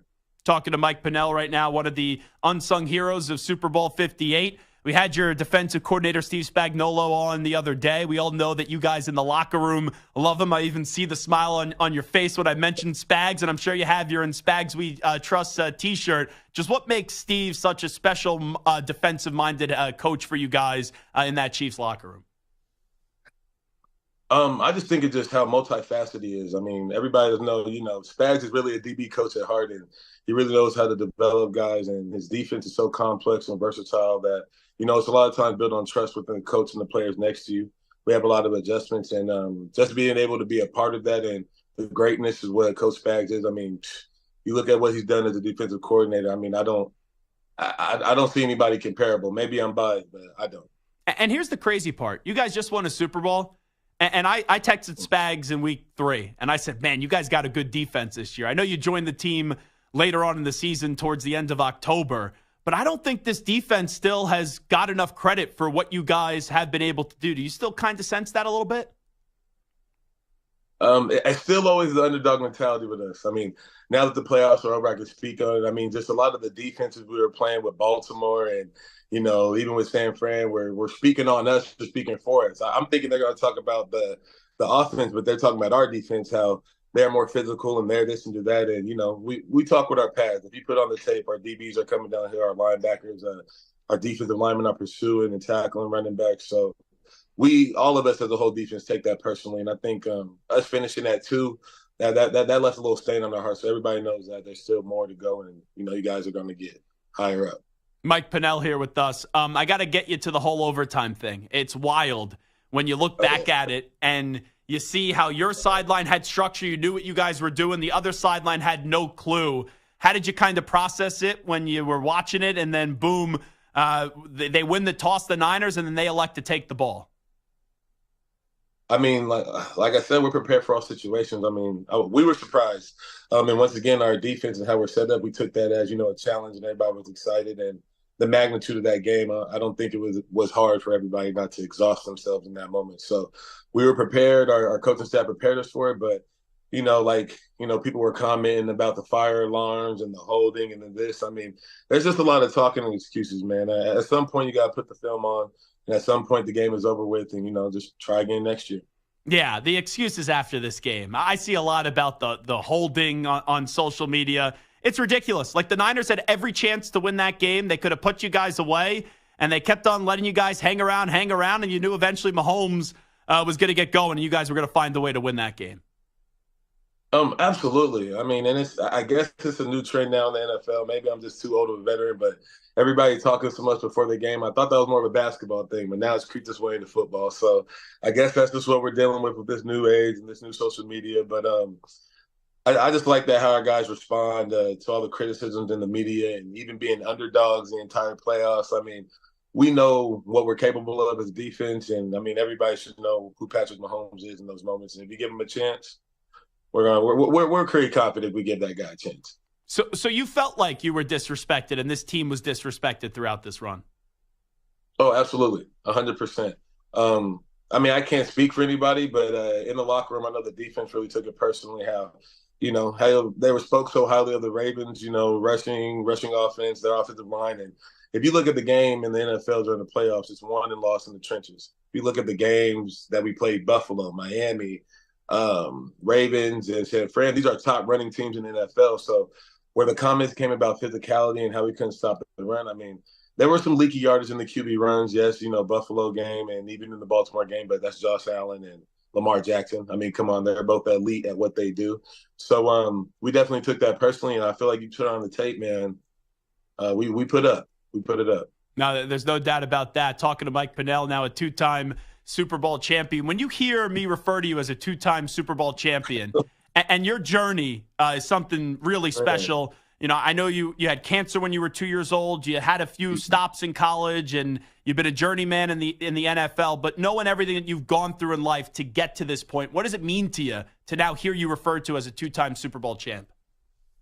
I mean, to be honest, everything. Like you said, my story was never on the straight road. It had a lot of bumps and potholes, but the team I've had around me, my family, they've always instilled confidence in me, and always told me, I can do what I put my mind to. And just being in this position and being able to be a part of NFL history is just nothing short of a blessing. You got to give all glory to the man upstairs and be able to put me in this position, and being able to put in the work and be able to see your dreams and play with confetti with your children at the game. I mean, this is movie stuff that I'm living right now. Now, when people call you an unsung hero, it means that they're not really familiar with you and they weren't expecting you to be this dominant of a force in the Super Bowl. So it's a nice compliment, but it's marinated in a surprise factor.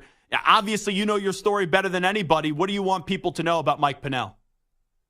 I mean, it just adds a chip on my shoulder. I'm glad nobody's talking about it. I'm glad everybody thinks, it's a one-off. But I've been in the NFL 10 years, and the guys in the Kansas City Chiefs building and, the guys around the league who I've been around, as you know, it's hard to be in the league 10 years. So, there's something that's going on here that I kind of know what I'm doing. So keep giving the doubt. I love the unsung hero, but the Kansas City Chiefs fans, they know who I am. And I feel like now being a two-time Super Bowl champ, then we got a little bit of league respect.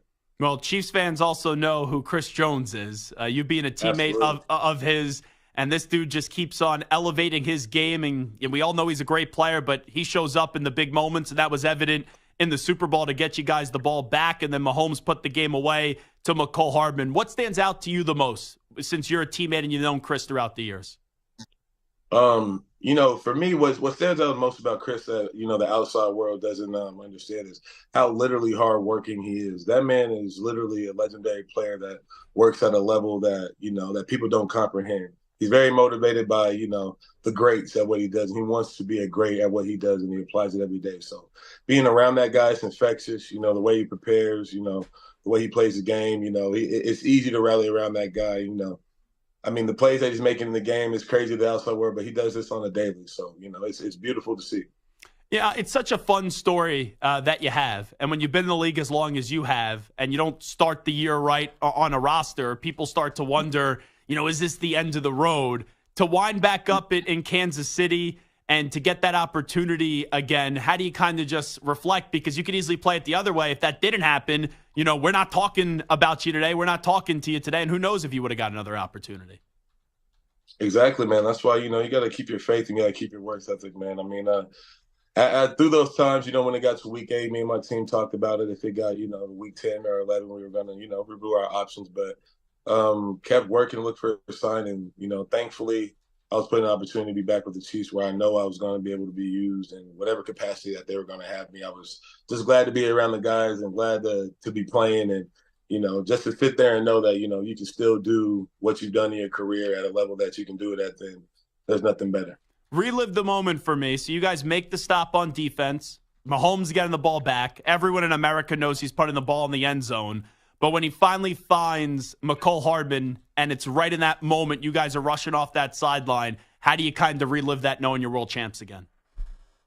Man, it's just, it's a feeling you can't describe, man. It's just accumulation of all the work and how many weeks it takes and the guys and the injuries and the adversity and the doubt, the media and everything, and just everybody's just so close-knit in our locker room to where, we all speak up on each other, we all motivate each other, and we're all, like a brotherhood in there. So you're really playing and winning with family. I mean, I know you see Coach Reed and how he interacts with the guys. It's more unique than any other coach in the NFL. So he really treats us, like it's almost like we're a bunch of big guys and older dudes that's on a peewee team now. We're playing for Orange Slice at halftime.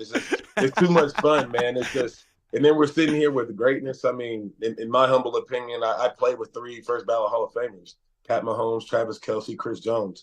I mean, and to be able to have the opportunity to breathe that same air, be on the field and make history with those guys, I mean, you can't beat it. And the post-game party looked pretty damn good in Vegas after the game. I know there's always going to be cameras there, but when Taylor Swift is rolling through with Travis, we're going to see all the content. Some years we don't see the content of the post-game party, but that looked like it was a good time.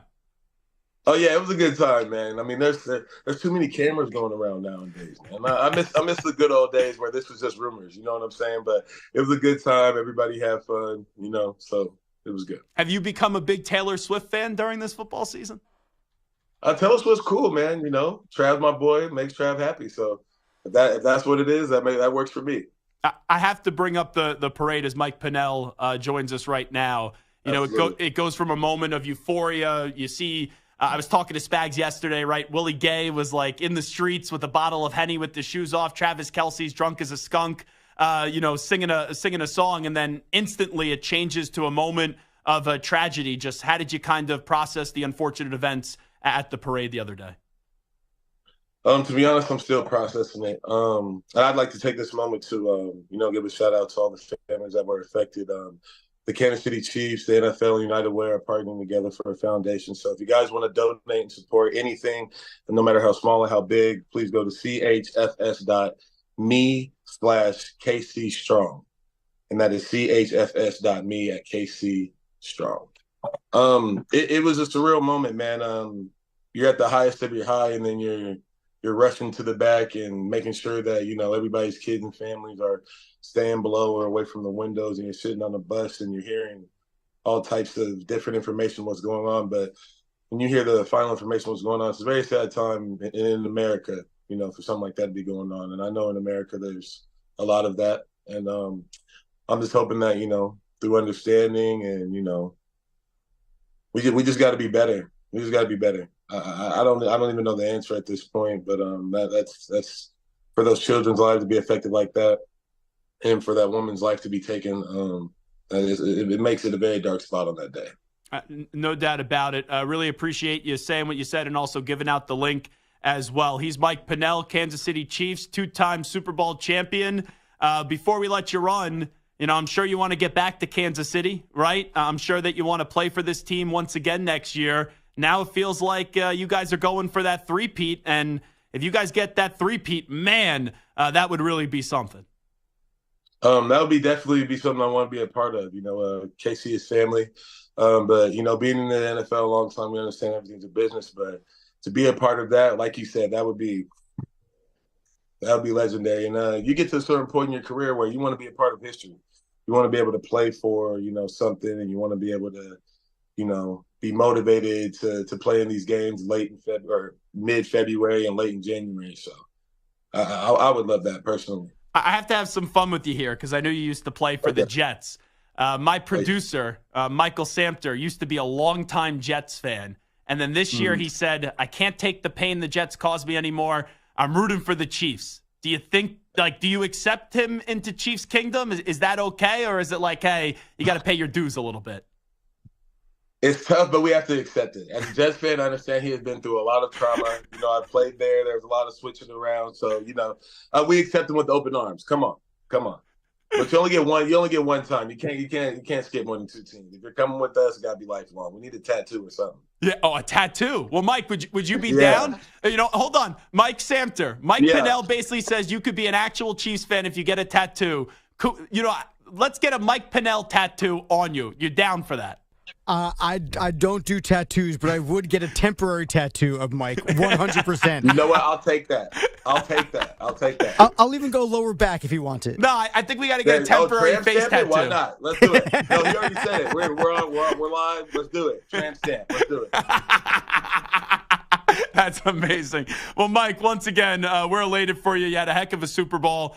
Thanks so much for jumping on board and enjoy this, all right? Perfect. Thank you so much for having me. You got it. There he is, Mike Pennel, joining us on CBS Sports Radio. I did not think when the show started we were going to be talking about Jimmy G getting popped for PEDs and then Michael Samter agreeing to get in a tramp stamp. And that's what Pennel said that you need to do. Temporary.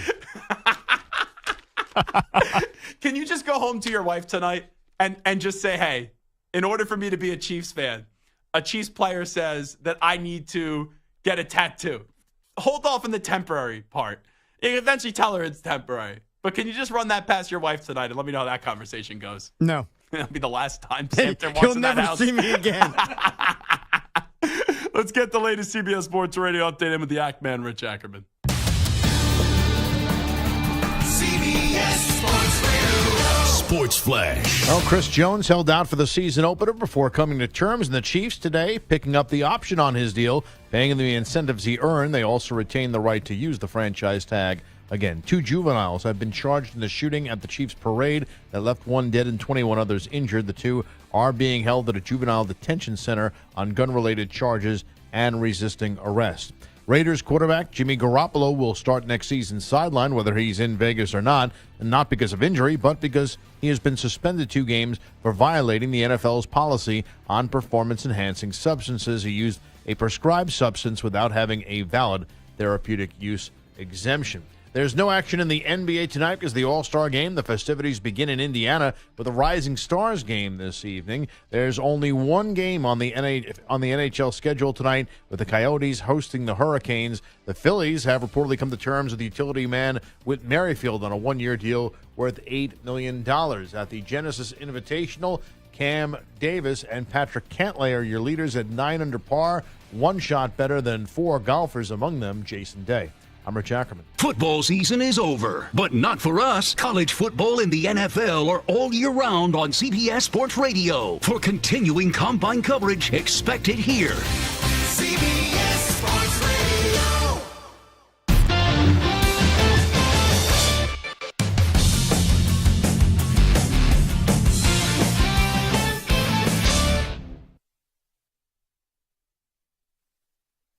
You're in a 5-minute break.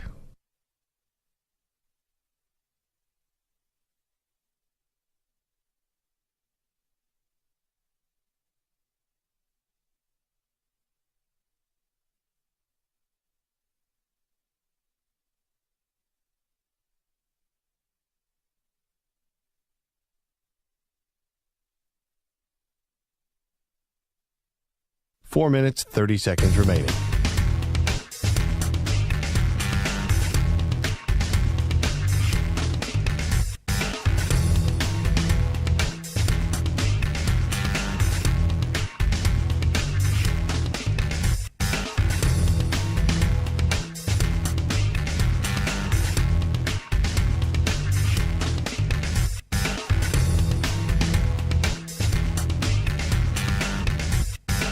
4 minutes remaining.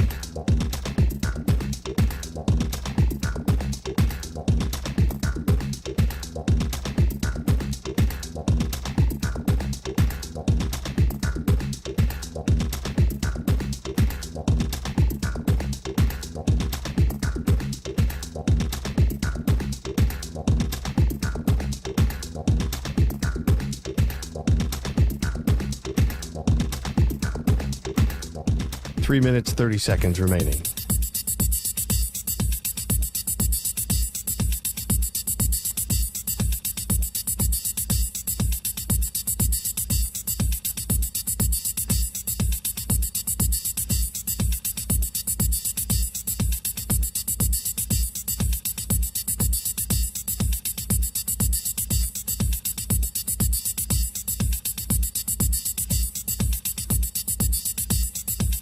Three minutes remaining.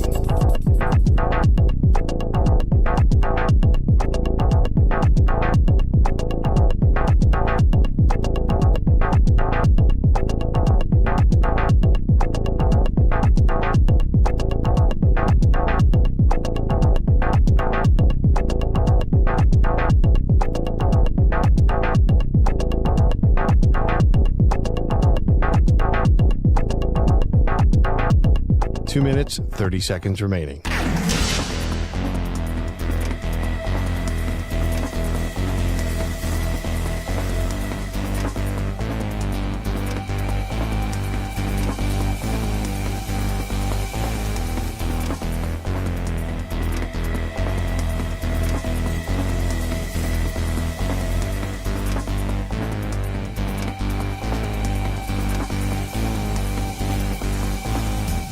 Two minutes remaining.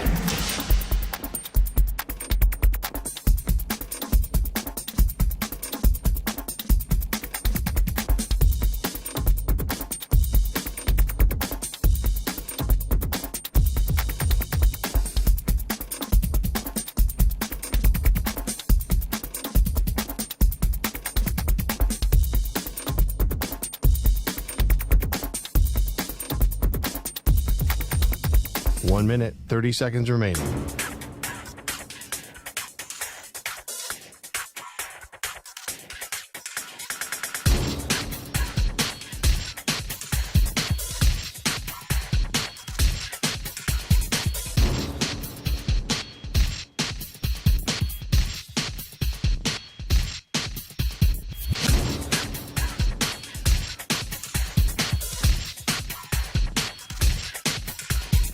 One minute remaining.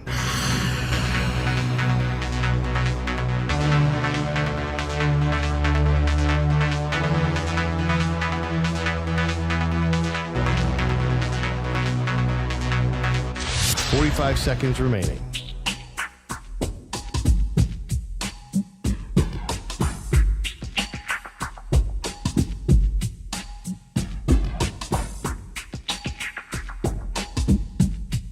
Thirty seconds remaining.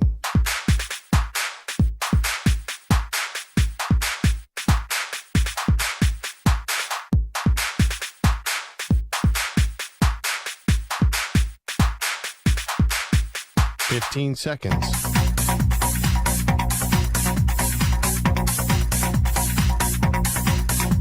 Break ends in 5 seconds.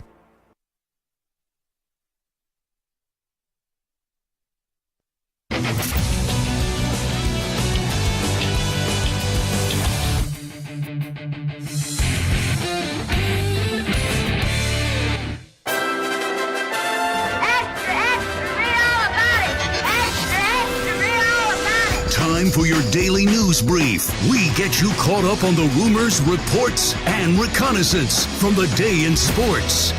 We have breaking news regarding Tiger Woods. We were going to talk about Tiger anyway because he was making his return and he was participating in the Genesis Invitational. He is now withdrew from this tournament. But before we tell you the reason they are giving, let's just play you Tiger Woods yesterday when they were asking him about a shank that he had on 18. Tiger, I'm not going to say the word, but on 18. Oh, I shanked it. What happened there, and is that still a shock to the system for you when that happens? My back was spasming in the last couple holes, and I was locking up, so I came down, and it didn't move, and shanked it. When's the last time you hit a shank, Tiger? I think you can remember. It's been a while. It's definitely been a while. So you hear that, and knowing all the back and leg injuries that Tiger Woods has suffered, you're thinking to yourself, you're having back spasms, and then you hear that he withdraws from the tournament today, that this is probably going to be related to that back injury. Now, maybe this is true, maybe it's not. I could only give you off the information that they're telling us, but according to the PGA Tour, Tiger Woods has withdrawn from the Genesis Invitational due to an illness. Now, I just saw a video of him on a golf cart getting carted away. Now, he's sitting up. He's sitting upright in the passenger seat of the golf cart, but that's the video they're showing when he's withdrawing from the Genesis Invitational. He doesn't look like he's in a lot of pain, but I can't really judge much off a 10-second clip. But Alex Myers, who does a great job and is a friend of the show, who's the senior writer at Golf Digest, he says apparently Tiger Woods said he is withdrawing due to illness. Let's hope that's really the case. And that's kind of the thought that I have. You're saying illness right now. Maybe it actually is an illness, but is it really because of the back spasms that you were suffering yesterday? There will be a lot of speculation, but if I just go based off gut instinct, and hey, maybe he tested positive or something like that. Who knows? Maybe he just wasn't feeling well, whatever it is. My gut instinct says that you had a back injury yesterday, back spasm. We know your history, especially with your back. And then today you withdraw, and now it's an illness? Yeah. Doesn't really pass the smell test for me. Let's go to L'Jarius Sneed. He was on Up and Adams with Kay Adams.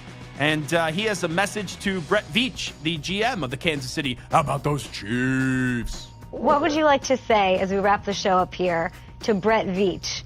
And I have a lot of love for your GM and what he's done building this dynasty. What would you like to say? Pay me. Pay me. Pay me. That's what I got to say. Pay me. So the Chiefs have money this offseason. It's not one of those stories where you win the Super Bowl and you have no money to spend. Like, you're always going to lose players, especially when you've won now multiple championships. Not that every player has won multiple championships, but a lot have. You start to prioritize different things. We're like, yeah, there could be some appeal to come back to win another championship, but if you're not getting the money that you want to get or you think you should get, there's probably another team that's going to be willing to give you that money or even overpay for you. And L'Jarius Sneed is an excellent player. We all know the play that he made up against Zay Flowers in the AFC Championship game. But it comes down to, yeah, you love winning, but do you go somewhere else if, let's say, the Chiefs could only offer you X, and then Team Y comes calling, and they're giving you just significantly more? By the way, L'Jarius Sneed has a message to Brett Veach. I also have a message to Brett Veach, and it has nothing to do with the defensive side of the ball. The Chiefs need a wide receiver. The Chiefs won a Super Bowl this year without having great production from their wide receivers. We've been speculating who the Chiefs could add. I have gone out and I have figured out who they should actually go acquire. And it's not via free agency, it's actually via trade. The Kansas City Chiefs should call up the Jacksonville Jaguars. Calvin Ridley used to be a great wide receiver, then was out of the league, had mental health problems, and also had the gambling suspension. Calvin Ridley came back this year, was a 1,000-yard receiver, and now is in the final year of his contract in Jacksonville.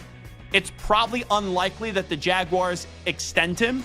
I think that Calvin Ridley could be still a very productive wide receiver, and I would go as far as giving up a second-round pick for Calvin Ridley, even on a one-year deal, with 1 year left on his deal, because that second-round pick for Kansas City is really like a third-round pick, with it being the last pick in the second round. That's something Brett Veach should do. Go get Calvin Ridley, 1 year left on that contract. You team him up with Patrick Mahomes, and hello, you have Travis Kelce, Patrick Mahomes, and Calvin Ridley. It's tough to upgrade when you're Super Bowl champs, but that would be an enormous upgrade for the Kansas City. How about those Chiefs? Let's listen up to Jordan Mailata, offensive lineman for the Philadelphia Eagles. He is an enormous man. I've seen Jordan Mailata before. when I've covered the Eagles, but just seeing him walk around on Radio Row, not in shoulder pads, man, he must have been the largest man on Radio Row. This is courtesy of NBC Sports Philadelphia. Could Jason Kelce return, or is he going to retire? There's no shot. You're telling me if he's going shirts off in the games, gambling in the casinos, he's coming back? No way. He's having too much fun. He's out there living his life. Now, I'm going to miss him for sure, man. This has been the greatest 6 years of my life, for sure. Being here in the NFL and getting to meet people like Jason Kelce has been an honor. So, I think Kelce's having some second thoughts. And I think when you've played the game as long as he's had at a great level, it is tough to walk away. But I do think a lot of the assumption and a lot of the reporting, and I felt this way, I even said it on CBS Sports Radio 2 months ago that I thought this was Jason Kelce's last year. I think that's one thing, and I think all those things that have been speculated have been fair game and probably are more accurate. But then also I think there's two parts here. Like, since your brother's on this great run, it could go two ways. You don't want to take any shine away from him by announcing your retirement when you do that podcast with him. And then number two, you see your brother go on this run, and you know how poorly it ended in Philadelphia. Maybe he thinks, okay, I go back to Philly and we could find a way to get this thing back moving in the right direction. I still believe Kelce will retire. But also, Mailata makes a great point. Like, he's running around, he's having fun. He doesn't need to deal with everything that comes with football anymore. I would still lean that Kelce retires is being more likely than him coming on back. Let's hear Therese Halliburton. He was on with the Pat McAfee show. And he was talking in two voices? So this is the weirdest thing. You're going to hear at the beginning of this clip two people talking. It's not two people talking. It's just Halliburton. It's Tyrese Halliburton, and he subconsciously changes his voice while he's speaking without realizing he's doing it. It's incredible. Okay. Listen up. For us, I think that for so long after P and those guys left, and Sabonis is a great player and they had other guys, but I think for the more casual basketball fan, it wasn't necessarily appealing. Post-basketball is not appealing unless it's Jokic or Joel or Shaq. You know what I mean? You have two different voices. I do. People say that all the time. Did you hear? I didn't know if it was our microphone. I never catch it. I watch podcasts after, and I'm like, dang, my voice changed. That is bizarre. I thought it was only for like a little bit, but that did change. I thought it was a microphone issue at first, but it wasn't. Here is Caitlin Clark. She sets the NCAA scoring record. Let's listen up to Learfield IMG on that moment.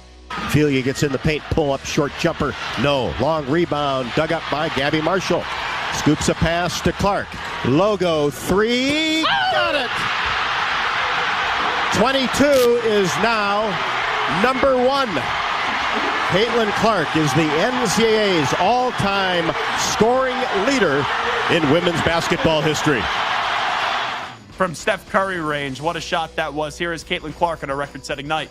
Honestly, warming up, my shot just felt good, so I knew it was going to be kind of one of those nights, and kind of played with a little bit more pep in my step, and I knew that's what this team needed after coming off of a loss, and just lucky, my teammates. I'm just so thankful they let me be me, and I wouldn't be where I am if it wasn't for them. So, I'm just really thankful.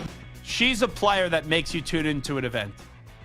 That's what it is. She is absolutely awesome. And congratulations to her. I hope they win the championship this year. That's how fun she is to watch on a basketball court. And it was nice in all that euphoria that no fans knocked her over. That too, like those Ohio State fans a few weeks ago. Show some respect to the great Caitlin Clark. Zach Gelb Show, CBS Sports Radio. We're coming on back. EA Sports. It's in the game. Talk about that next.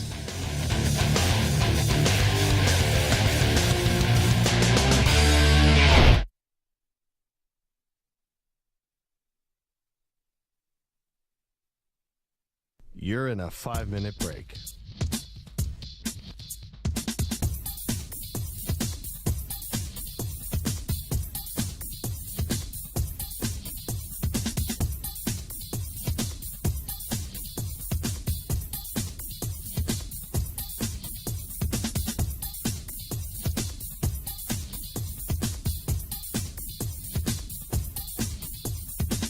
Four minutes, 30 seconds remaining.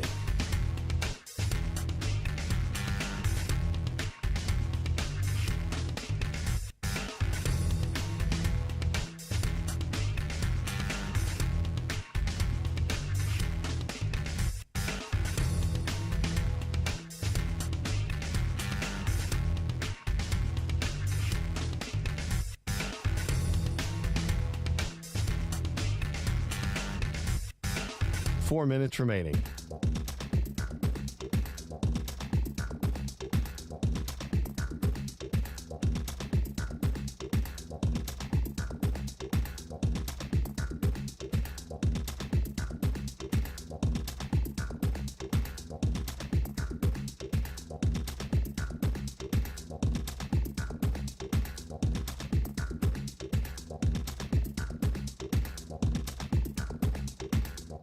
Three minutes, 30 seconds remaining.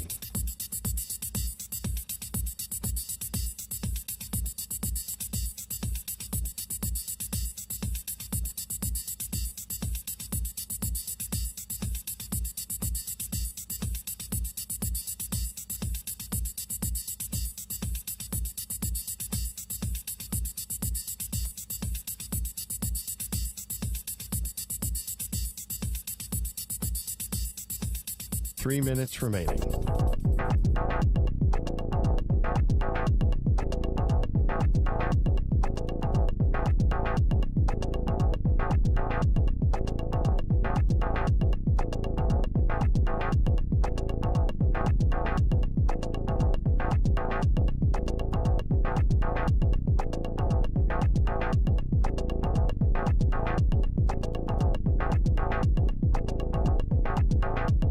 Two minutes, 30 seconds remaining.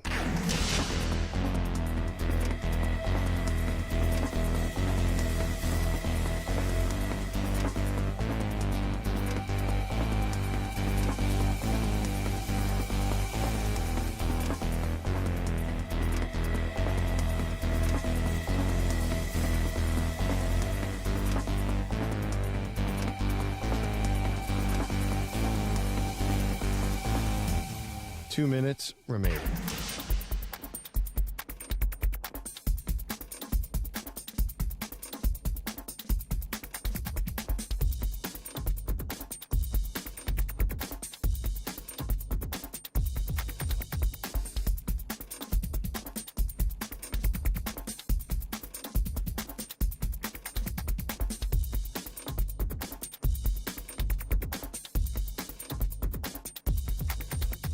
One minute, 30 seconds remaining.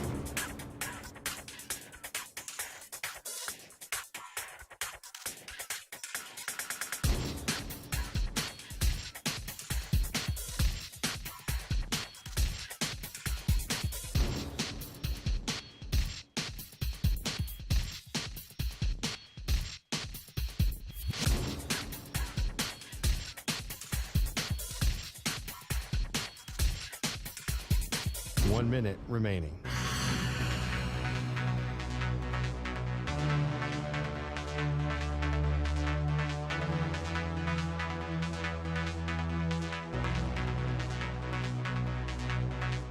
Forty-five seconds remaining.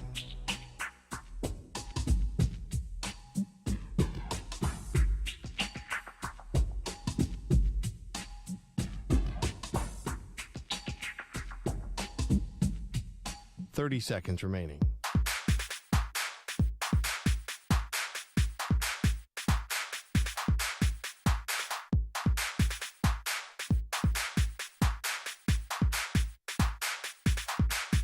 Fifteen seconds.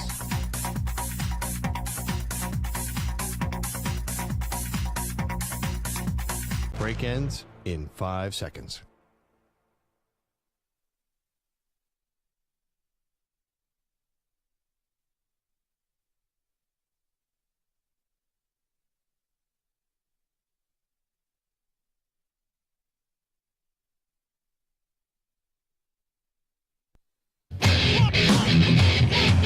He's live.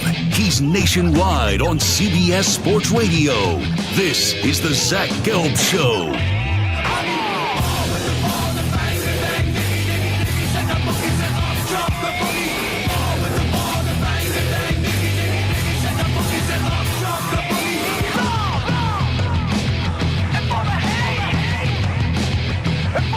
Here's your host, Zach Gelb.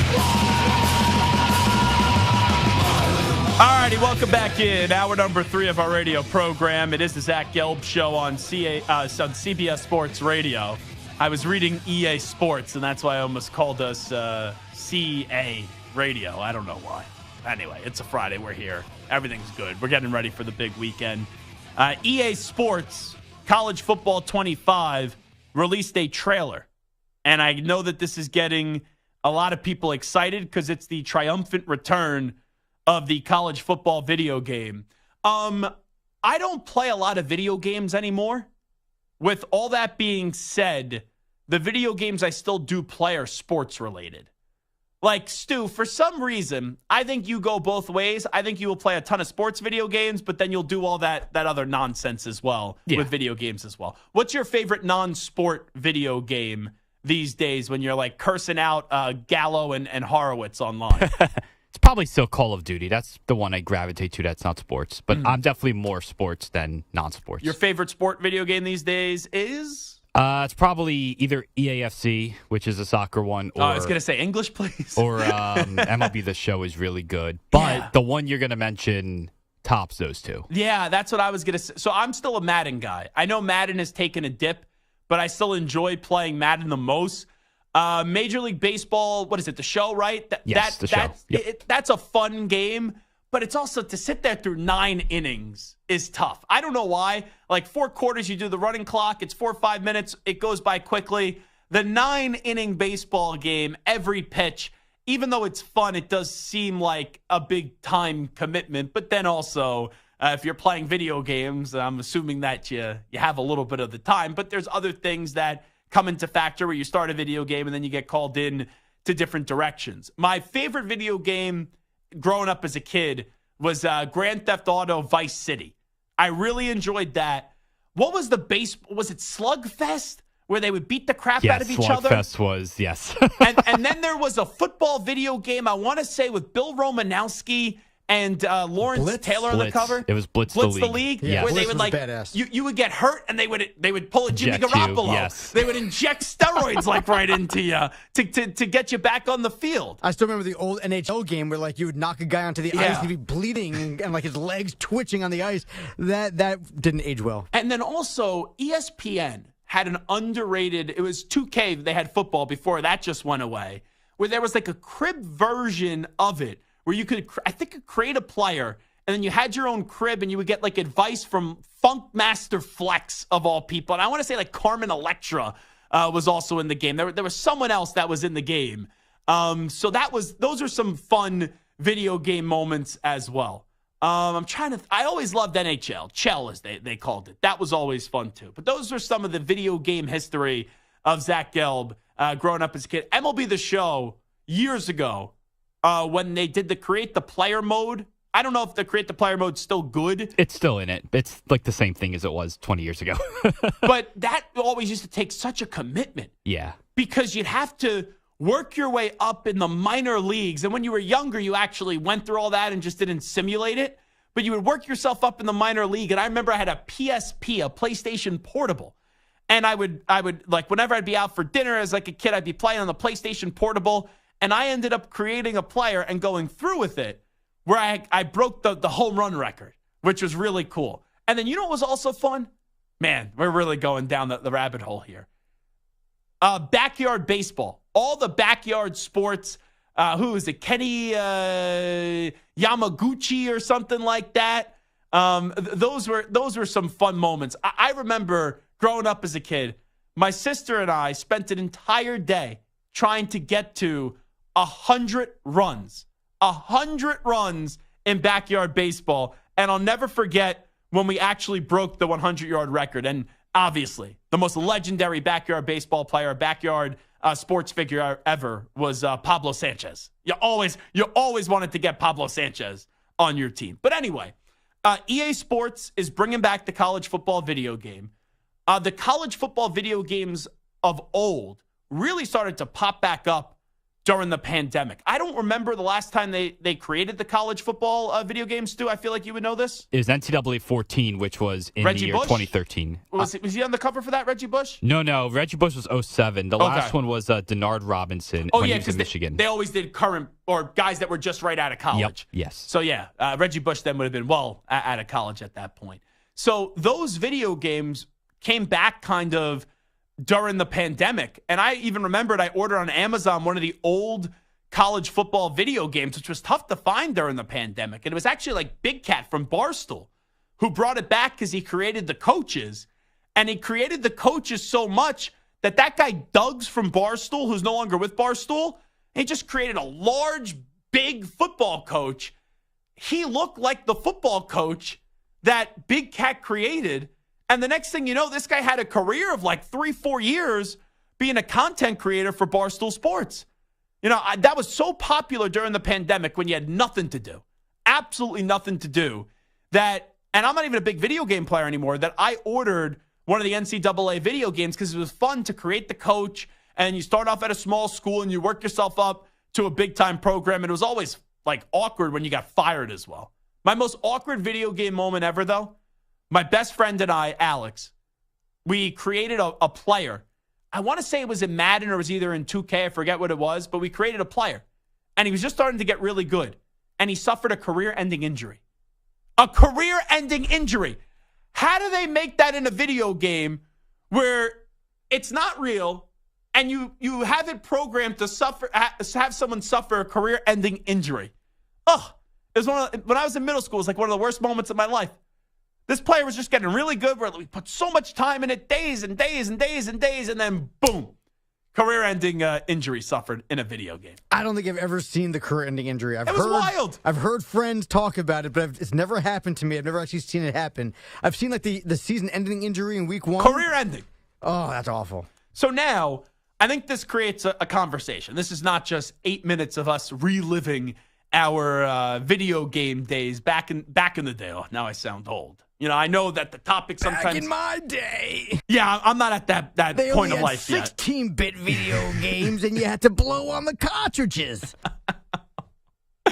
You have different voices like Halliburton. I didn't know you had those voices.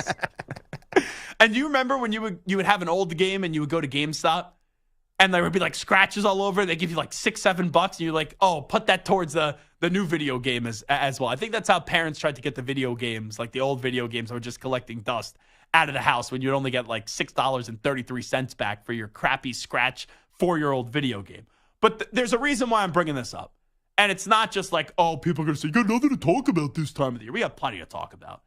But with EA Sports bringing back their college football video game, and now we live in a different era where players could actually profit off their name, image, and likeness legally, I want to just create the conversation of, with Jim Harbaugh going back to the NFL, with Nick Saban retiring from the sport, who is the face of college football? Because you would assume for the video game that they're going to put a player on it. But quite frankly, when I still look at the face of college football, just because guys' career in college only lasts 3-4 years, I know recently we had some guys that played 7 years because of COVID and then redshirt and then all that stuff. But for the most part in college sports, the coaches are still the face of the sport.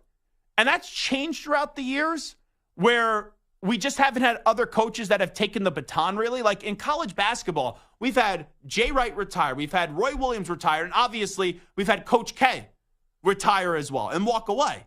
And now in college football, you have Nick Saban and Jim Harbaugh both leave the sport. Harbaugh back to the NFL. Saban, even though he still has an office in Tuscaloosa and on the Alabama football facility, he has retired for now from college football. So we're looking for a new face in college football. Samter will give you some players in just a bit, but my faces are still all coaches.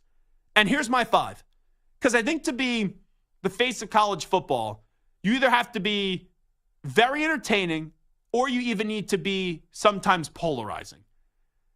So in a number 5, I don't like this guy. I think this guy is a crybaby. I think this guy is crying day, as I like to call him, and that's Ryan Day. Ryan Day can be the face of college football if he gets Ohio State back and they start to actually win some things. Because he has such a punchable face. And he does this fake tough guy act. Like after he went after Lou Holtz. Like who cares what Lou Holtz says right now? And you beat Notre Dame in the moment and you're going to like talk smack to an 80-something-year-old man. So Ryan Day is very unlikable. But sometimes to be the face of college football, you have to be hated in some capacity, and Ryan Day is easy to hate. Number 4, this guy has lost his luster because his team is not as great as they once were.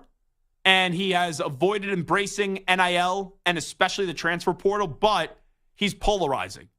And he used to dominate the sport. That's Dabo Swinney. And even this year, when Clemson was down for a little bit, he still found a way to make headlines because he went after his own fan base saying, oh, maybe we need to lighten up the bandwagon a little bit, which I thought was a bad move. But Dabo Swinney is definitely someone that could still be a face of college football. Here's one that I don't think we usually put in the conversation. But his program the last few years, they may have limitations. They may never win a national championship, but he's brought a lot of attention, a lot of buzz, and a lot of wins in the regular season. Lane Kiffin. I actually think Lane Kiffin may be the most interesting man in college football because Lane has zingers. Lane also has a very dry sense of humor where he goes after people and you read the statements and it's like, wow, that's lively. That's a juicy quote. But he delivers it in such like a monotone approach and such a quiet approach as well. And he's never afraid to jump on social media and kind of play into the game of college football and troll people as well. Number 2, Deion Sanders. Now, here's the problem with Coach Prime. He brought so much attention to college football this year. He has brought more attention to Colorado this past year than I think they received in the last 15 years combined. The problem with Coach Prime is that when are you going to win? And can you win at Colorado? And going into last year, if I would have told you that Colorado would have won 4 games, you would have said, yeah, that's a pretty damn good job after only winning 1 the year before and all the roster change. But when you start the year 3-0 and you only win 1 game down the stretch, and I think it was Stanford that they had that epic choke job to, they were up like 30 points or something like that. It was okay, sure. Colorado exceeded expectations, but expectations changed for Colorado after that game against Colorado State where they had to come from behind and get the game in overtime and win it. And when you start the year off 3-0, you needed to go get 3 more victories and be bowl eligible, and Coach Prime wasn't. But from an attention standpoint, you just saw it this year. When Colorado has just even a little bit of success, look how many people, celebrities, media members, TV crews that just flock to Boulder, Colorado to get in on the Coach Prime stuff. And then number 1, I don't think this guy is polarizing through the press. I don't. But right now, he is, I would say, the king of college football. And that's Kirby Smart, who won the back-to-back national championships. This year lost 1 game, and it was the SEC championship game to Alabama. I don't think Kirby Smart right now is polarizing. I don't think a lot of people have a reaction to Kirby Smart. Like, I don't think it's, oh, we love him, oh, we hate him. Now, maybe you love him. Obviously, if you're a Georgia fan, you definitely love him. Maybe you hate him, and obviously you hate him if he's in the SEC. But I think to the non-SEC people, I think it's just like, oh, we just all say, oh, Kirby Smart is a great football coach. But I don't think nationally Kirby Smart, one way or another, people go, oh, I love him, or oh, I hate him. But when you look at his team, if they consistently win, just naturally, you know what happens when you win. You end up becoming the villain, and then everyone hates you. But right now, I would say he's the king of college football with Nick Saban out and Jim Harbaugh going back to the NFL. So those are my 5 names who are the faces of college football right now.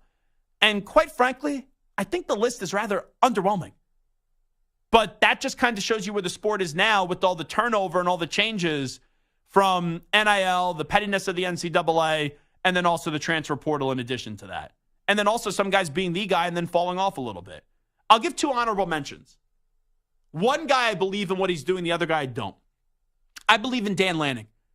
I said this to Dan Lanning before on the air. Dan Lanning, when he goes on the football field, that's his sanctuary. And he goes into this like football psycho mode, which I like. And that's like a positive comment, even though it doesn't sound positive.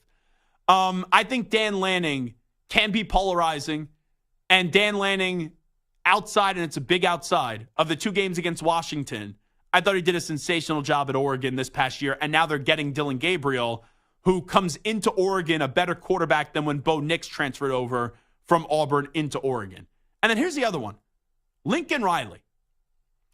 My problem with Lincoln Riley is he should have fired Alex Grinch before the start of the season.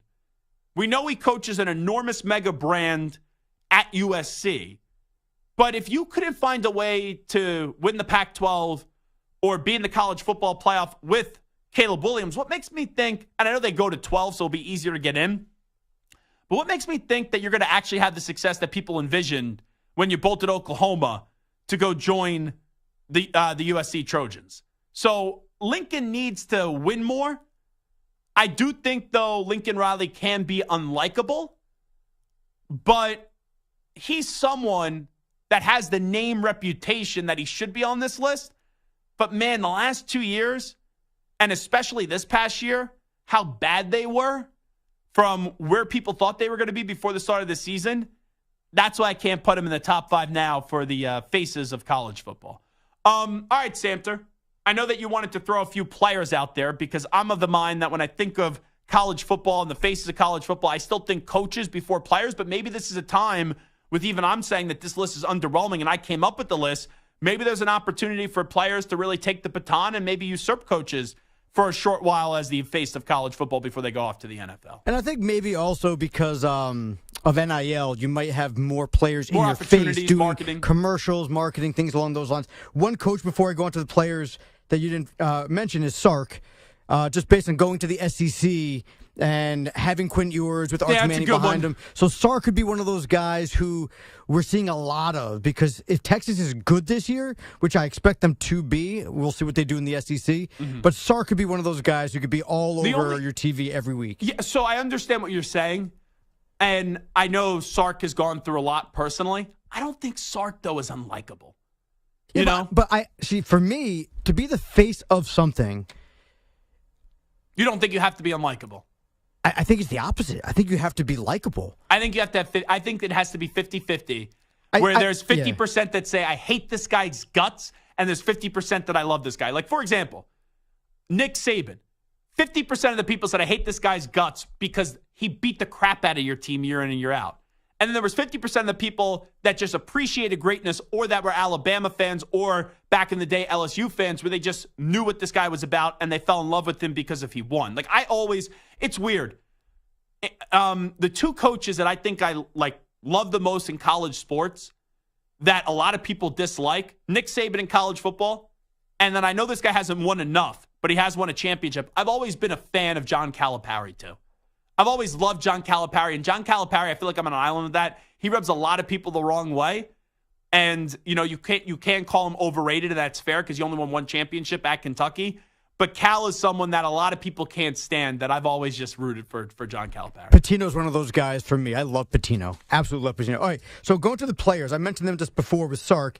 But, Arch Manning is the face of college football. It's just he's going to be a backup quarterback. 2 years in a row. Yeah. Now, if Quinn Ewers also could be. He's a former number 1 overall recruit. He's been around. You take away the haircut that he had his freshman year. He's not as visually appealing and fun. But Quinn Ewers, maybe if they get to the playoffs and they make some noise, could be the guy. Arch Manning really is the guy. If Quinn Ewers gets hurt and Arch Manning takes over, he's the face of college football this year. But only if he plays. If he's a backup, he's not the face. Now, we've seen Quinn Ewers get hurt in back-to-back years. The first year Arch Manning wasn't there. This past year, Malik Murphy was QB2. Now Arch Manning will be QB2 with Malik Murphy. I think he transferred to Duke, if memory serves me right, with my BFF Manny Diaz, who's now the head football coach with Duke, replacing Mike Elko, who went to A&M. But yeah, that's a problem. Ewers just had a great season, just went to the college football playoff. There's still always part of me where I don't think he'll ever be the face of the sport because it's always okay, I want to see Arch Manning. I've had enough of Quinn Ewers, even though he's been very, very good at Texas. And then the other guys, obviously you mentioned Prime as your number 2, whether it's Shedeur Sanders. If he does what he was doing at the beginning of last season, he could be the face because he's also a very outgoing, personable, fun. Great smile. And also he's very demonstrative in the way he speaks and the way he acts on the field. Less immature than Baker Mayfield, but that similar kind of demonstrative behavior. Oh, I don't think Shedeur is. I don't think it's immaturity at all. No, I'm not. I'm saying less immature. He's not immature like Baker. He's demonstrative. I think he's a lion. That's what he is. I love a player that kicks ass on the field and then throws it in your face. It's kind of very Tom Brady-like. And I know Shedeur Sanders and Tom Brady are close, where Brady would score And if you talk trash to him before, he'd run right up to you and talk trash back. I like that. The only thing is, and did you say Travis Hunter? I didn't, but he was the next name I was going to throw out there. Again, I mean, he's a two-way player, but receivers and corners, unless he wins the Heisman, it's a little bit harder to be a face. But talent-wise, he might be the most talented player in college football. He does something so unique, and until he got hurt up against Colorado State, that was one of the biggest, if not the biggest story of the college football season. It just feels inevitable, though, for him to get hurt again. If you're going to be a two-way player in today's sport, it's impossible to not get hurt. Think about how easy guys get hurt playing one position. Yeah. You're playing all those snaps. You're playing double the amount of snaps at a prime athletic position like corner and wide receiver. You're bound to get hurt. So that's why I worry about the two-way thing. The only problem with Shedeur and Travis being the face of college football, it's kind of similar to what we just talked about with Quinn Ewers, where it's okay, when you see Quinn Ewers, you think of Arch right away. When you see Shedeur and Travis Hunter, you think of Coach Prime right away. And I don't think Travis and Shedeur will ever usurp Coach Prime, and I don't think Quinn Ewers, in terms of popularity and curiosity, will ever usurp Arch Manning. Anyone else you got, or you good on that front? The last one, but I don't think it's really going to happen, is DJU. If Florida State is really, really good again, and DJU takes that next step forward, he came in as a top 2 or 3 recruit, right, along with Caleb Williams. Everyone had high expectations for him, and he's been all over the country, right? He's been in East Coast Clemson, West Coast Oregon State, now he's back down in Florida State. This is a guy who's been all over the map, born in California also, so he's got his face everywhere. People know him. People know the name. You know, it's a possibility if he plays well. I think it's more likely? Norvell. Because Norvell is PO'd right now. He's so PO'd that his team got screwed out of the college football playoff that DJ, you just know, is there for a year. They have another great season. I think Norvell, who I love and I've known for a long time, I think he could become very unlikable nationally because he'll start to throw it back at everyone's face. See, we got screwed last year if they're able to replicate what they did last year. The only problem with Norvell is if you put Norvell in a lineup with 5 other guys, I would have no idea who he is. Well, that's a you problem. I think most people, he has just a very generic-looking face. And, you line him up against 5 other generic-looking coaches, no one's going to know who he is. And I do wonder this. I know we got to take a break. I don't know if he has the personality to be the face of college football, but sometimes when you're very soft-spoken and you keep on winning, that could maybe make people hate you even more. If DeBoer gets Alabama to where Alabama should be and what they have been, and you continue this, I think naturally people will just say, man, we thought we were getting rid of Alabama because Saban was done. If DeBoer is able to just transition this very easily and seamlessly, even though there's no reason to hate Kalen DeBoer, and I love the dude and his stories, one of the best stories I've ever seen from when he did his baseball player, football player, and all that stuff, I think because he doesn't give the media much, kind of like Belichick, that people will then just naturally start to hate Kalen DeBoer. But he could become that soft-spoken villain, even though if you know Kalen DeBoer, he's the farthest thing from a villain. He's one of the more genuine dudes in college football. Who's the new face of college football? 855-212-4CBS, 855-212-4227. You're in a 5-minute break.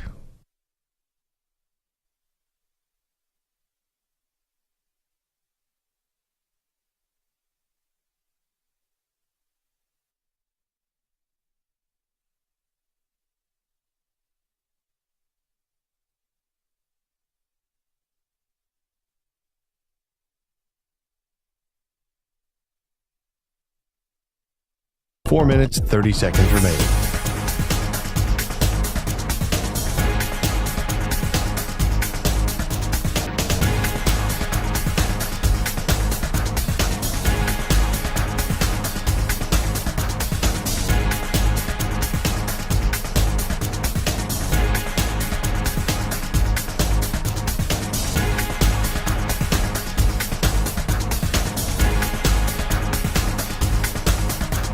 Four minutes remaining.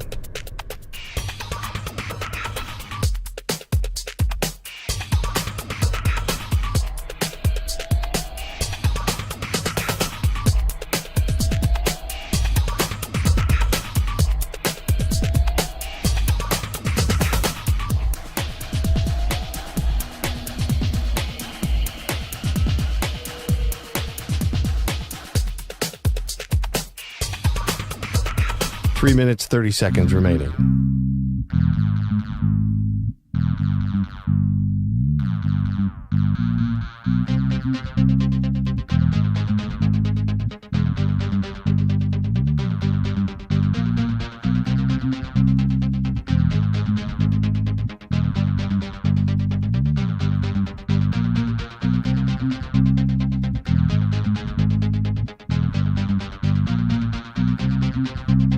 3 minutes remaining.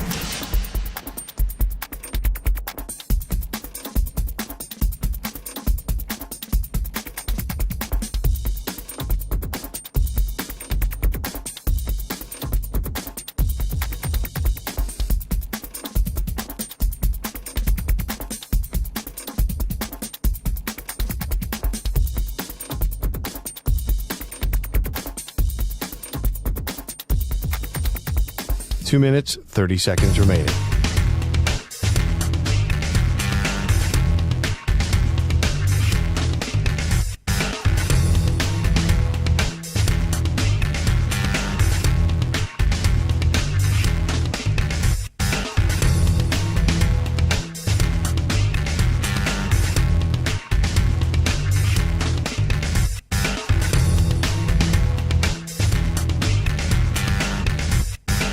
Two minutes remaining.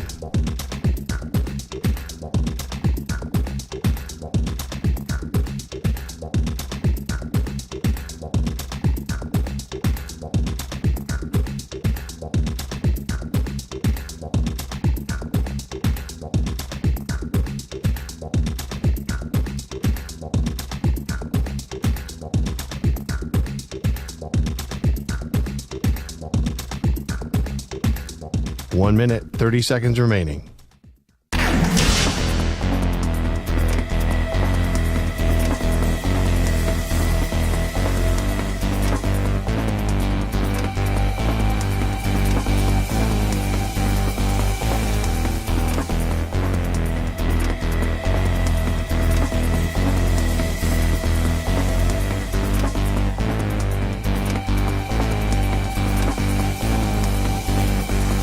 One minute remaining.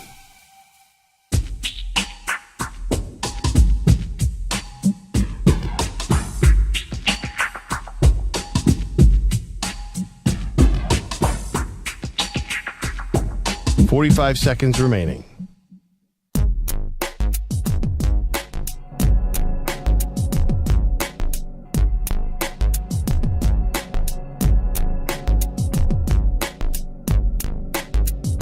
.30 seconds remaining.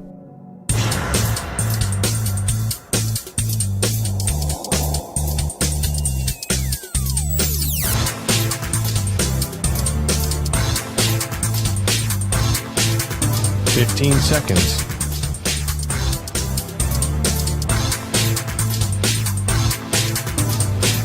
Break ends in 5 seconds.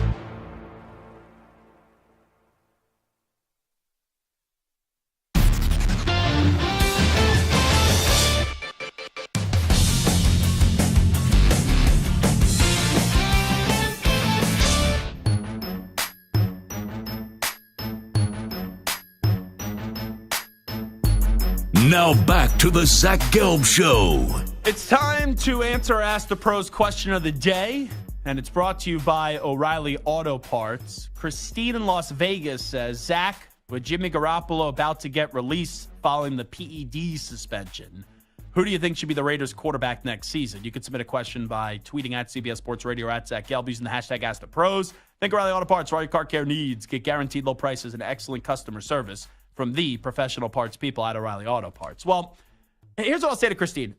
Jimmy G was getting released either way. Now he's going to lose some of the money because of the PED suspension, where it's only a 2-game suspension. And I think the normal first-time offender is 6 games. So I don't know how they came across to 2 games, but that's besides the point. There was no way Jimmy G was going to be the quarterback, the starting quarterback for the Raiders next year. So our poll question today, which you could always interact with at CBS Sports Radio and at Zach Gelb, is who should be the Raiders starting quarterback next season? Kirk Cousins, Justin Fields, Russell Wilson, or Aiden O'Connell? The results here, I think, are very surprising. Justin Fields is at 40%. Now, the people that say Justin Fields, I see why you're saying that. Because a lot of the feeling around Fields is that the Bears are more of the problem for him failing than it is Justin Fields. And you have this year, and then you would pick up the 5th-year option. You have the 5th-year option, but he's younger, and you're hoping that the ceiling is high, and then you have your guy for the next 10 years. The only problem is the new OC of the Raiders is Luke Getsy. he was with Justin Fields last year in Chicago. And you remember in the beginning of the season when the Bears were struggling, Fields basically came out and he trashed the coaching staff. And then he had to walk it back and do another press conference to clarify it or speak right outside of his locker. So I don't know where that relationship is, and I only have indications that the relationship isn't good. But if you had like Cliff Kingsbury, who was supposed to be the offensive coordinator there before he bounced to go to the Commanders, then I would understand the Fields part. But I don't know if that relationship can get into a good enough spot where it can be salvaged, where you could have those two coexist together in what is a big year for the Raiders, year number 1 with Antonio Pierce. So Fields at 40%. Kirk Cousins is at 21.3%. Russell Wilson is at 20%. And then Aiden O'Connell's at 18.8%. You want to know how low the stock is right now for Russell Wilson? The separation from Russell Wilson and Aiden O'Connell, 20% to 18.8%. That's another humbling moment for Mr. Unlimited. I think the best answer here is Kirk Cousins. I don't think it's going to be Kirk Cousins, though, because I think Kirk Cousins is going to be most likely in Atlanta. And if not Atlanta, I think he returns with the Minnesota Vikings. So I would answer this question, who should be the Raiders starting quarterback next season? It's Kirk Cousins. So if it's not Kirk Cousins and he's in Atlanta, then I do kind of feel as if Russell Wilson will wind up with Minnesota. But there's a lot of people now talking about the Pittsburgh Steelers for Justin Fields too. So it's going to be intriguing, this QB carousel, especially with those three names where even Russell Wilson's getting some play in Pittsburgh. It's like between those three guys, where does Kirk, Justin Fields, and Russell Wilson land? And Justin Fields will be via trade. You would think Russell Wilson will inevitably get released. So that will be him being a free agent. And he'll get signed a cheap 1-year deal to try to salvage his career. And then Kirk Cousins, we know, is going to be a free agent. But it feels like, too, that the Raiders are going to try to move up in this draft. But I don't know how likely it is that they're going to be able to move up in this draft. So what I'm basically saying is it's tough. This is tough for Telesco because I don't envision Kirk, Fields, or Russell Wilson landing there. Like, out of the three, I think it'd be most likely that Russell lands there out of those three guys. And I'm not saying it's a bad option, but then draft someone as well. But at like the 13th pick, you could be in line for a Bo Nix. You could be in line for a J.J. McCarthy or a Michael Penix. I don't think any of those guys, I look at them as franchise quarterbacks. Like McCarthy, I think should be a second-round pick. He'll probably fall in the first round. Michael Penix has just great pinpoint accuracy, but there's been a lot of injuries. I don't believe Bo Nix is a consistent starting caliber quarterback in the NFL. So this is a Raiders team that they're ready to go get a quarterback. I don't think it should be Aiden O'Connell. And you have a team that is good enough where if they get the right quarterback, they can contend for the 7th spot last year or a wild card spot next year. But who it's going to be, it's extremely tough to predict. Like, it should be Kirk. I don't think it will be Kirk. Fields would be a great option, but him and Luke Getsy don't see eye to eye. So maybe their best realistic option, which won't be a long-term pay, and it could be a stopgap guy, is Russell Wilson, who you could get on a cheap 1-year deal. And for us, maybe get a little personal revenge going up against Sean Payton twice a year. All righty, Zach Gelb Show, CBS Sports Radio. We'll come on back. We'll end the show out with the segment that we do every Monday and Friday. It's called Onside Offside. Santa's got some questions for me when we return in 5 minutes. Update time first. Here's the Act Man, Rich Ackerman. CBS Sports Radio. Sports Flash. Well, the Chiefs are making their offseason plans, and they obviously include Chris Jones picking up the option on the All-Pro lineman, paying him the over $4 million he earned in incentives. The move also gives them the right to use the franchise tag once again. The two juveniles have been charged in the shooting at the Chiefs parade the other day that left 1 dead and 21 others injured. The two are being held at a juvenile detention center on gun-related charges and resisting arrest. Jimmy Garoppolo hasn't worked out well with the Raiders and is headed elsewhere, but wherever he winds up, he'll miss his first 2 games in his next destination, as he's been suspended by the NFL for violating its policy on performance-enhancing substances. Garoppolo allegedly used a prescription medication without having a valid therapeutic use exemption. Tiger Woods has pulled out of the Genesis Invitational because of an illness. He left the course after his tee shot on the 7th hole and fought through back spasms at the end of yesterday's round. All-Star Weekend in Indiana tips off with the Rising Stars game tonight before the league's biggest and brightest take the floor on Sunday. I'm Rich Ackerman. Hey, this is JR. Let's hang out weeknights here on CBS Sports Radio for my show, the JR Sport Brief, 6 p.m. Eastern, 3 p.m. Pacific. CBS Sports Radio.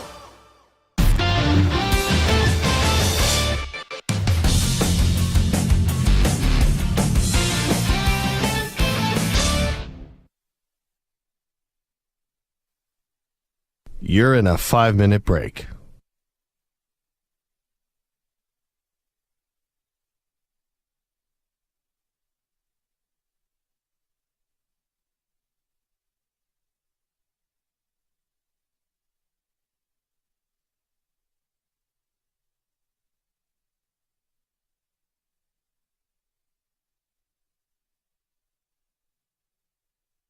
Four minutes, 30 seconds remaining.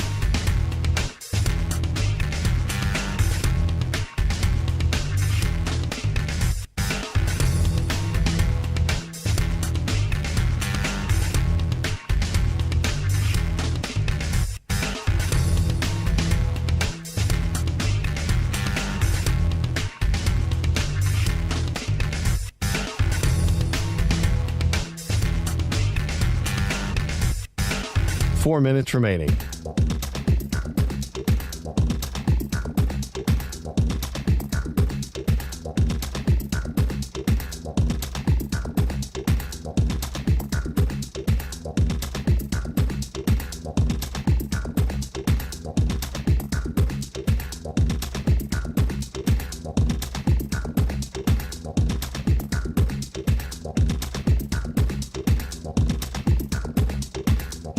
Three minutes, 30 seconds remaining.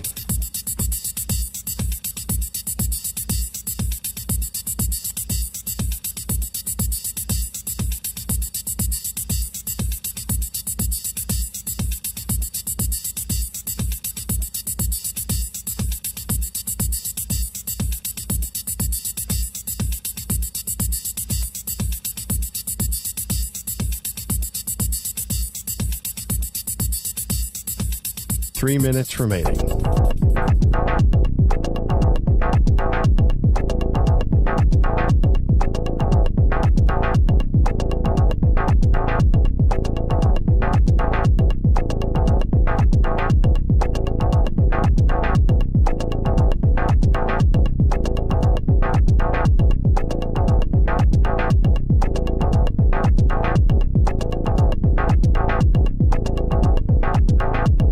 Two minutes, 30 seconds remaining.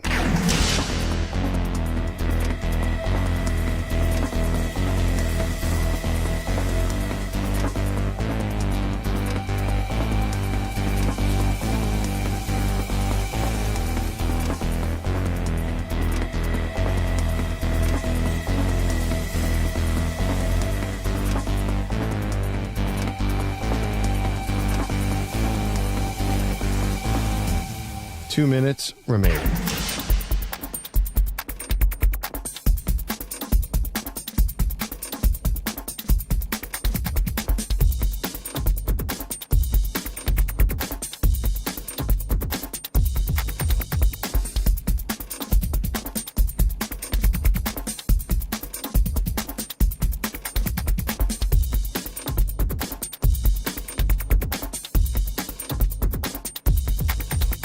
One minute, 30 seconds remaining.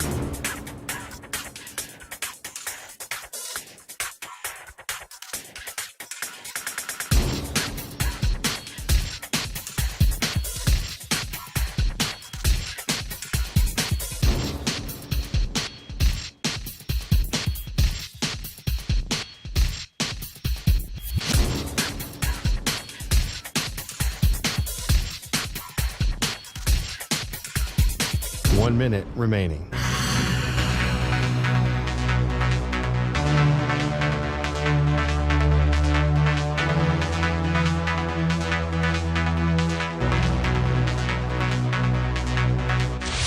45 seconds remaining.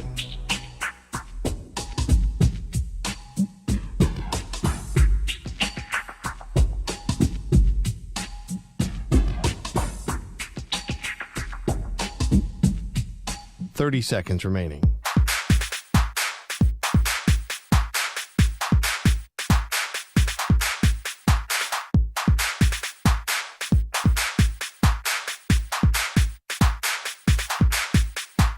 Seconds.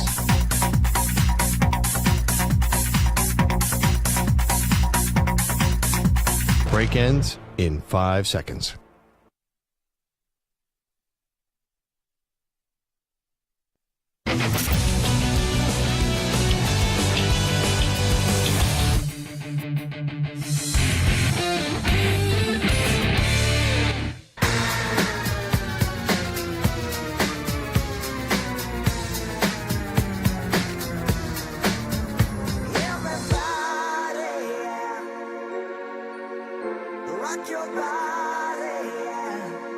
Hey, this is Howie. And this is Nick. We're the Backstreet Boys, and you're listening to the Zach Gelb Show on CBS Sports Radio. And guess what?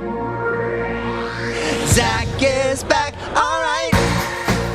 He's live. He's nationwide on CBS Sports Radio. This is the Zach Gelb Show. All righty, Zach Gelb Show, CBS Sports Radio. What a quick week this was.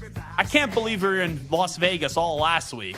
And now there's been a full week that has gone by since then of shows. Just absolutely wild. But nonetheless, let's end the show out in style today. We do a little onside, offside. Stuart Kovacs.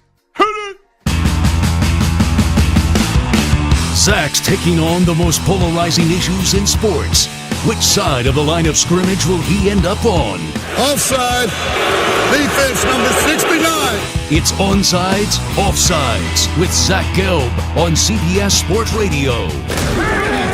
When I referred to Stu there by his full name, Stuart Kovacs, I felt like I was a parent talking down to their child and just like lambasting their child. What's your middle name, by the way, Stu? Michael. And yes, I did get the Stuart Michael Kovacs Jr. when Junior? I'm a junior, yes. So I got the full name whenever I did something wrong as a youngster. Once you're a junior, I think it's easier to yell at you when you're the child, right, being the parent, because it's Stuart Michael Kovacs Jr. Yes. Just Stuart Michael Kovacs, it's like, okay. But the junior part, I think, adds an emphasis to it. Samter, what's your middle name? Stewart, ironically. It's crazy. Are you serious? Yeah, Michael Stewart. Wait, really? No. That would be ridiculous. Although my older brother's name is Stewart. Why would it be ridiculous? Because Stewart's if he's Stuart Michael and I'm Michael Stewart, then, I mean, come on. Yeah. What are we doing here? No, but my older brother's name is Stewart. My middle name is Paul. Michael Paul Samter. I don't know why.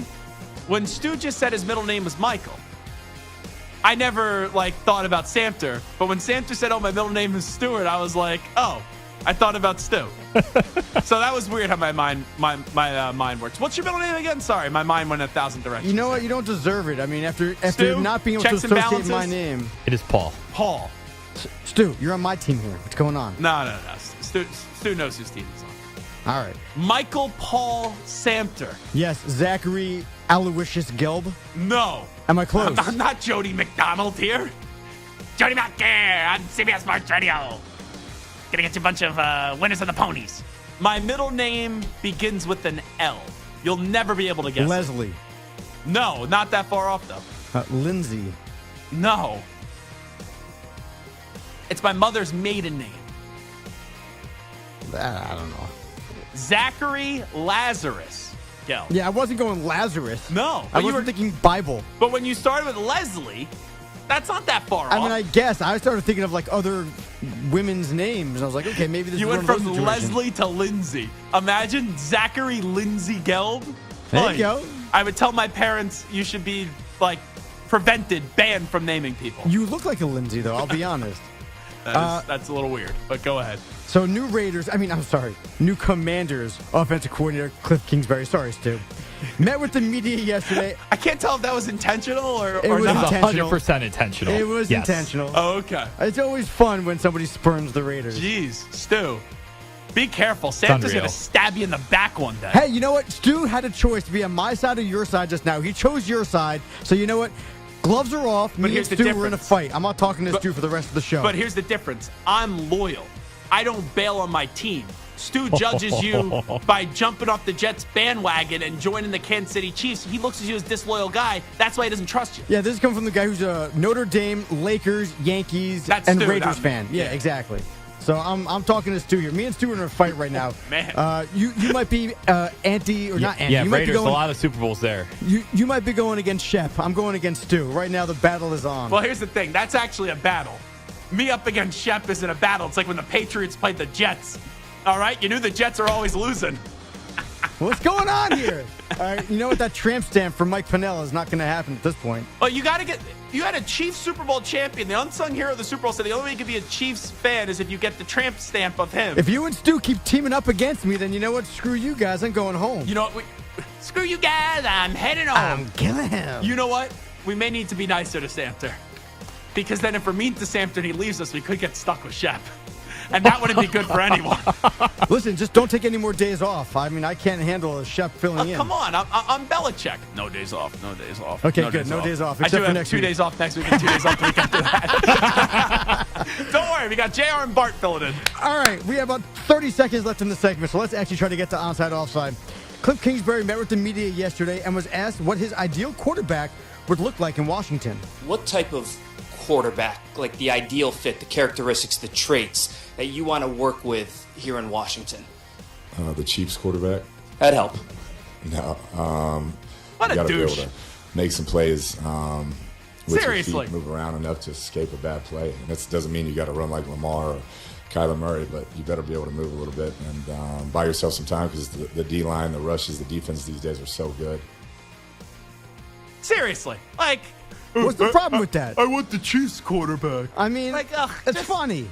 I didn't find it funny. All right, so obviously he's talking about a guy who can move with his legs like maybe Lamar or Josh Allen. So the Commanders obviously have the second pick and take Drake May or Jaden Daniels if they don't move up for Caleb Williams. So onside, offside, Kingsbury's answer there makes you believe that the Commanders will draft Daniels number 2 over Drake May. Now, let me just point out, 2 years ago, Drake May ran for 698 yards. Last year, he ran for 449 yards, had 7 rushing touchdowns, 9 rushing touchdowns. That pales in comparison to like the 1,100 yards that Jaden Daniels had on the ground. After hearing that clip, even though it started off in a weird way, I would say on sides that sounds like a guy, and I don't want to read too much into it, but when I read into it, it sounds like a guy that would prefer Jaden Daniels over Drake May. On sides. He did say, however, he doesn't have to be like a Lamar or Josh Allen or Kyler. Yeah, so fair. maybe that 400 yards rushing from Drake May is enough of what he's looking for. Just a guy like Patrick Mahomes who can make a few yards on his legs when you need him on 3rd and 3. But when you start off a statement and then you follow up on the back end, I take what you say first rather than what you're saying later on in the segment to keep everyone guessing. Now, while you threw out Belichick and Vrabel as possible DC answers for the 49ers, it turns out that now our favorite, former Chargers coach Brandon Staley, has emerged as a candidate for the job. While Staley never coached under Kyle Shanahan, he was with Shanahan's friend and former colleague Sean McVay in L.A. Onside, offside, Brandon Staley would actually be a good hire for the 49ers as defensive coordinator. Onsides, and here's why. Because then personally, I would despise that coaching staff. So that's why it would be a good hire, because it gives me another reason to dislike something with the 49ers. Brandon Staley takes no accountability. Kyle Shanahan, ever since the Super Bowl loss, has basically taken no accountability. They kind of deserve one another. And they both think they're the smartest person in the room. So from a football standpoint, even though Staley's defense stunk the last few years, it wouldn't make sense, but it would be good because it would be good for the show. So that's a selfish answer I'm giving you on sides. The Seahawks picked up Geno Smith's $12.7 million option for 2024, locking in the back-to-back Pro Bowl quarterback for another year. How many guys said no for Geno to get in the Pro Bowl? Geno is now 17-15 in 2 seasons in Seattle, throwing 50 touchdowns to just 20 interceptions the past 2 years. Onside, offside, the Seahawks should draft a quarterback in the 1st or 2nd round this year to groom behind Geno. I think that's a fine answer on sides. They don't have to. They could wait a year. I don't think, though, that Geno's going to be back either way after this season.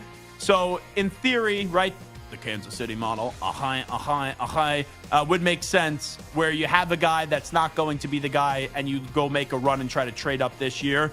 And I would say offside. I would say onsides on that. That makes some sense if a guy starts to fall. You go swoop in, get him for a year, and then have him play a year from now. Now, the Patriots are expected to draft a quarterback third overall unless they move up, and SI's Albert Breer admitted that he'd be, quote, surprised if Mac Jones remains in New England. To make matters worse, Breer also revealed that the Pats QB room was, quote, toxic this year, and Mac lost the support in the locker room. Onside, offside, while we all think that Mac will probably be gone in New England, you do believe that Mac Jones will be a starting quarterback somewhere in 2024. A starting quarterback again, yes. In 2024, I would go offside on this one. I think Mac kind of needs to restore his image. I think the Patriots failed Mac Jones more than Mac Jones failed the Patriots, but then there's just some throws that you see. And I know it's tough when you have no weapons and no one really believes in you in that organization, but there are just some throws and his body language where it was just absolutely terrible. I think he's got to wait like another year, barring injury, for him to be someone's long-term starting quarterback and get that opportunity. So I would go offside. Offside. Believe it or not, we're going to get some baseball in here. The Yankees made a blockbuster trade this offseason, adding superstar Juan Soto in a deal with the Padres. Soto is on the last year of his contract and will be paid $31 million this year. This week, GM Brian Cashman made an odd admission saying, quote, the odds are this is a one-year situation and, quote, I don't see many things stopping him from reaching free agency. So onside, offsides, it is irresponsible for the Yankees to trade for Soto as a one-year rental. Onsides. If the New York Yankees want to still be the New York Yankees, they have to re-sign Juan Soto. And I know it's difficult, but I don't care. Because you have the Aaron Judge contract, and he's probably going to want a similar contract to Judge, if not exceeding it, and Judge is the face of that franchise.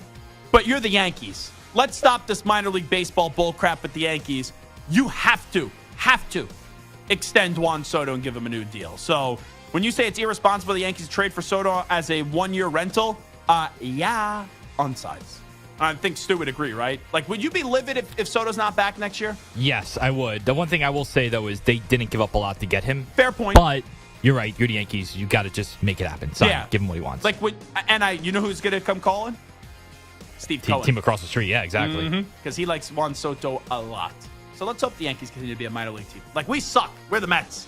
But you guys shouldn't be where you guys are at. You guys should have won another world championship, but you didn't. All right, have we got anything else here, Samter? Yeah, we have time for a quick one. For the first time in his career, future Hall of Famer Klay Thompson came off the bench for the Warriors, but seemed to accept his new role. You just got to let the ego go when you think of coming off the bench and all that.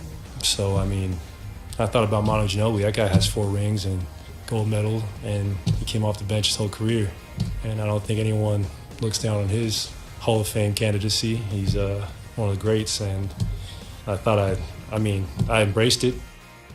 So, onside, offside, Klay's legacy will be negatively impacted by his struggles on the court the past couple years. And he had 35 points last night. I will say offside, it's unfortunate what happened. Injuries have really prevented his career from continuing at the elite level that he was. But I think he'll always be referred to as the second person on that dynasty. Even though Durant had so many big moments, I think a lot of people still view what Durant did as weak. Whether that's fair or not, that's a different conversation. I think for most Warriors fans, in terms of the importance of that dynasty, even though Durant should be right there after Steph Curry, it would be Steph Curry 1 and Klay Thompson 2 because everyone likes Steph Curry and Klay Thompson. So when you say Klay's legacy will be impacted by his struggles on the court the past couple of years, I will go offside. We will see you on Monday, everybody, at 3 p.m. Eastern, noon Pacific. Have a great weekend. We out. Bye-bye. Peace.